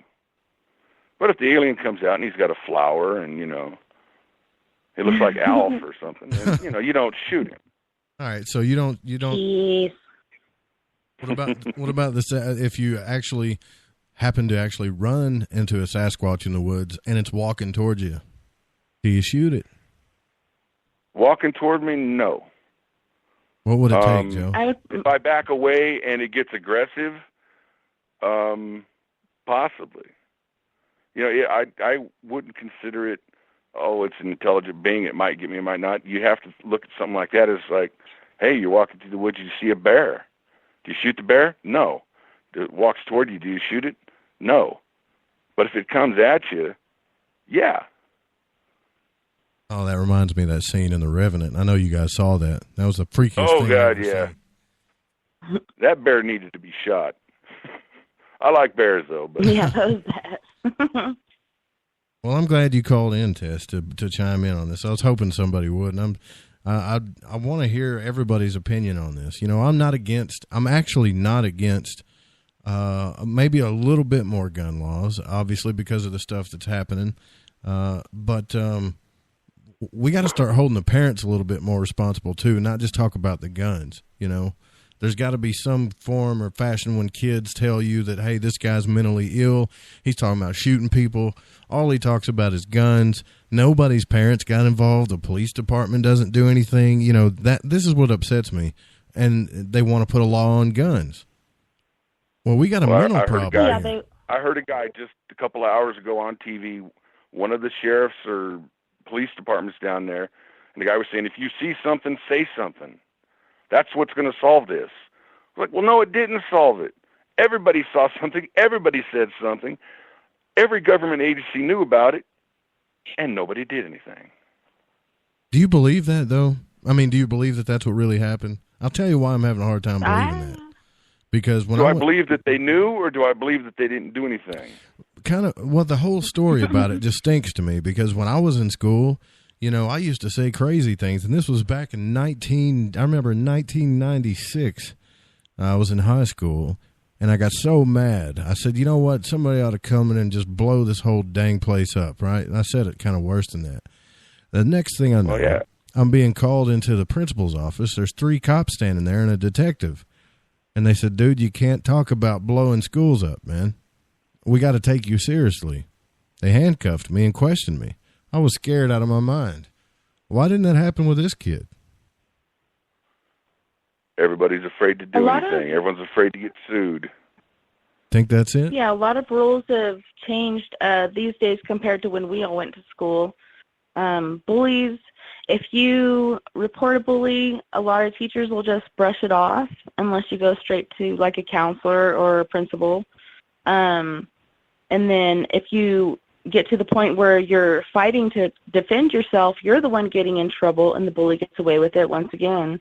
And it's all about reporting. If you don't report it, like I've had bullying issues with both my oldest kids and starting again with my youngest because he just started kindergarten this year. But if you don't report it, they can't do anything about it. And I've told my daughter repeatedly, go in, talk to your counselor, report it. Well, it's not going to help anything. And I told her it's just like if you're in an abusive relationship and you don't call the cops because you don't think they're going to do anything, like you're not going to get the help you need. You need to reach out. You need to trust that they're there to help you. But at the same time, like, they really aren't doing anything anymore. They're afraid of the labeling and other, like, lawsuits on the other side. And it's, I don't know, priorities are just really messed up these days. And it just seems like, I don't know, values are really, really downgraded, and it really doesn't matter anymore until somebody kills themselves and they're like, you know, up in arms and doing counseling for everyone and going back to the basics. But, you know, you have to report it, and if the school won't do anything, go to the police. You know, they say America's kids, no matter what. America's the greatest country on the planet. You hear that a lot, right? And I'm asking both. I believe it. You hear that it's the greatest. I believe it 100%. Shining silver. What is it? The silver shining city on the hill. But just bear with me here. But we've got so many problems that other countries don't have. It does make me wonder, are we really, I mean, I know we have the potential to be that great country. I know we have, you know, we're all the rage when it comes to the media. Everybody's seen our movies. Everybody listens to our music. But with all the problems in the medical field, with this gun stuff going on, the shootings going on, the things that I've just seen, that, you know, like I was telling last week about a grave that has just been washing up on sea, 7,000 bones washing up on this island, on I think it's Hart Island or Hartford Island, I forget the name of it, and we're not doing anything about it. It makes me like, you know, I take a look at Amsterdam sometimes, and I'm like, are we really the greatest country out there? I think we have the potential for it. And I think a lot of these other countries, they have problems too. They're just not getting reported, and we don't hear about them. But, you know, if this place is so horrible, why does everybody want to come here? Because it is a great place. You do have freedom here. Sometimes freedoms can be taken into extremes, and people do stupid things. Well, Tess, I really appreciate you calling in. Thank you for inputting on that. I'm going to wrap this up with Joe because I had to put him on the spot with this question right before you called in. You saved him, but I'm not letting him get away with it. So. All right. Well, thanks, guys, and good night, Tess. Great show. Oh, yeah. Thank you for calling. Good night. In. I'll talk to you guys later. Bye-bye. All right, Joe. She did save you. Saved you by the bell kind of there. Now, we've talked about this in the chat rooms and stuff. You've talked about experiences. Like, you don't really get into the experiences you've had, but man, you know, I got to know what something happened to you that paranormal maybe that you don't want to talk about, but I think you can trust us. Go if you want to. Oh, I trust you. I mean, I tell you things that are going on. A lot of things, like things happen to people. People tell their stories, and it might be good. It's cathartic for them. They get it off their chest. There's always going to be half the people saying, "Oh, what a bunch of baloney," you know, and maybe they're looking for some justification for something that happened or some help maybe. But I've just noticed a lot of things. Things have happened. I'll talk about them. I mean, no, I don't. I've seen things in the sky. I've seen UFOs or things that I couldn't identify as an aircraft or a star or a satellite. I've never seen something land in a field. Did you ever seen have anything in my room at night. A ghost experience? I've seen. I've had ghostly experiences. I've had stuff fly off the shelves in the house here. I had one thing, I didn't see it, but there's someone who was with me, saw it, and it was kind of happening to me. We were standing out in front of the house here, and heard a noise over behind the barn. It's like, what? There shouldn't be anything over there. And the front of the barn's all lit up, and I walked around one side of it, and just as I disappeared around to one side, the person that was standing here saw, well, I guess people know from listening to the shows, the Hat Man. The big shadow with the big sombrero, kind of like her big Zorro top hat kind of maybe. thing. Right. And it walked, and it went right along the front of the barn and followed me around the corner. Now, I didn't see it, but they told me about it, and they were absolutely terrified when I came back. And maybe 6 months later, I was sitting out here. In fact, it's where I'm sitting right now. I could still see the barn. I saw it go across. I've got a full-size Bronco, a 91 Bronco. The shadow went across the front of the barn door, and when it got to my truck, I could still see the shoulders and the head and the hat and the shadow go across it. You know, and there's only one light out there, and it's pointing away from the barn, so it's not a shadow from a bird or a bat or something. It was something. There was something there. Were you drinking at the time, Joe? I'm always drinking. So that wouldn't have affected anything. There was nothing. It wasn't drinking.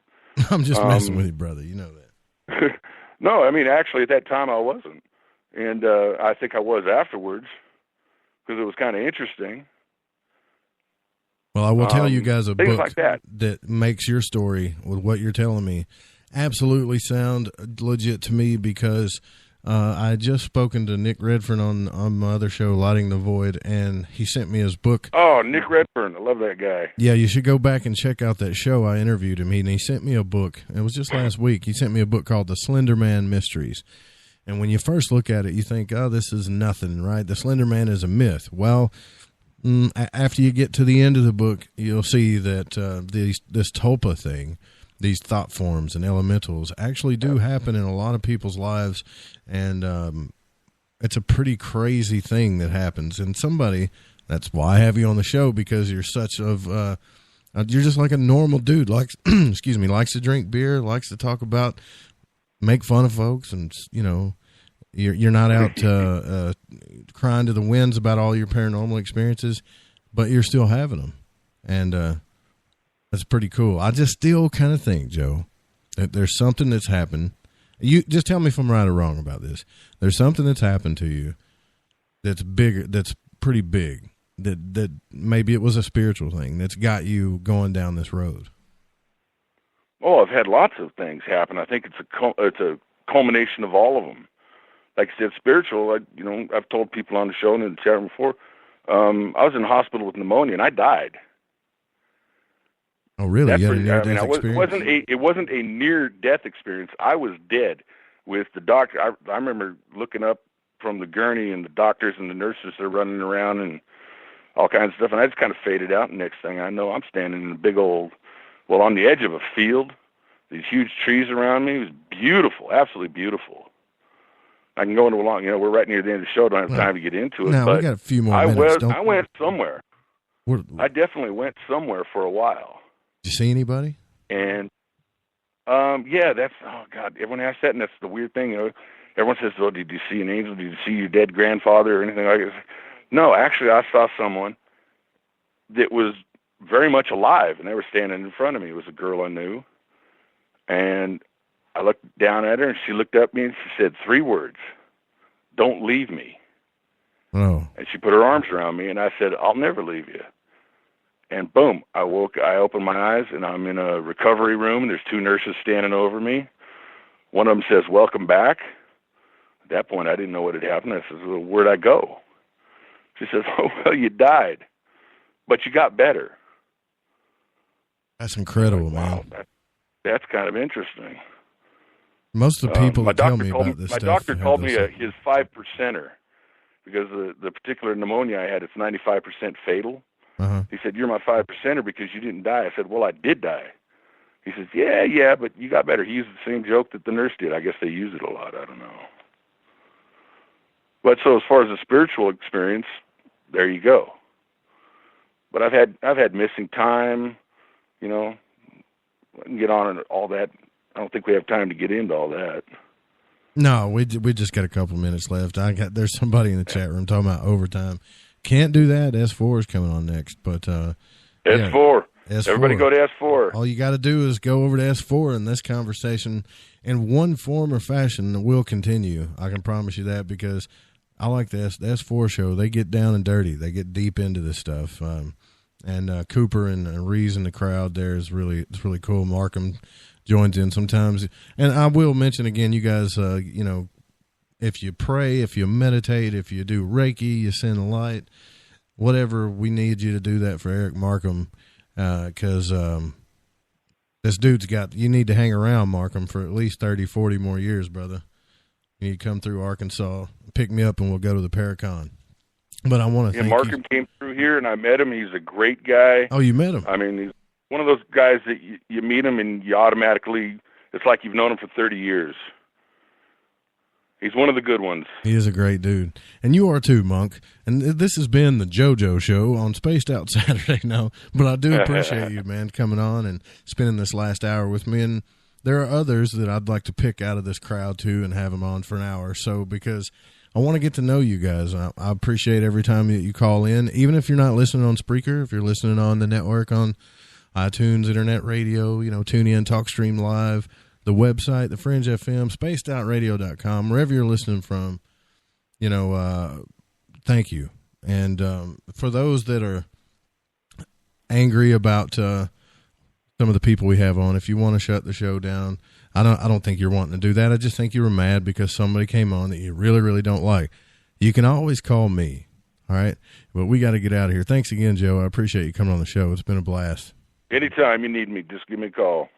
All right, guys, next Saturday, we're going to have the guy from Star Trek, man, Manu Intiraymi. He's going to be on here talking about the Circuit Project, and we're actually going to go down the sci-fi rabbit hole next Saturday. We'll see you then.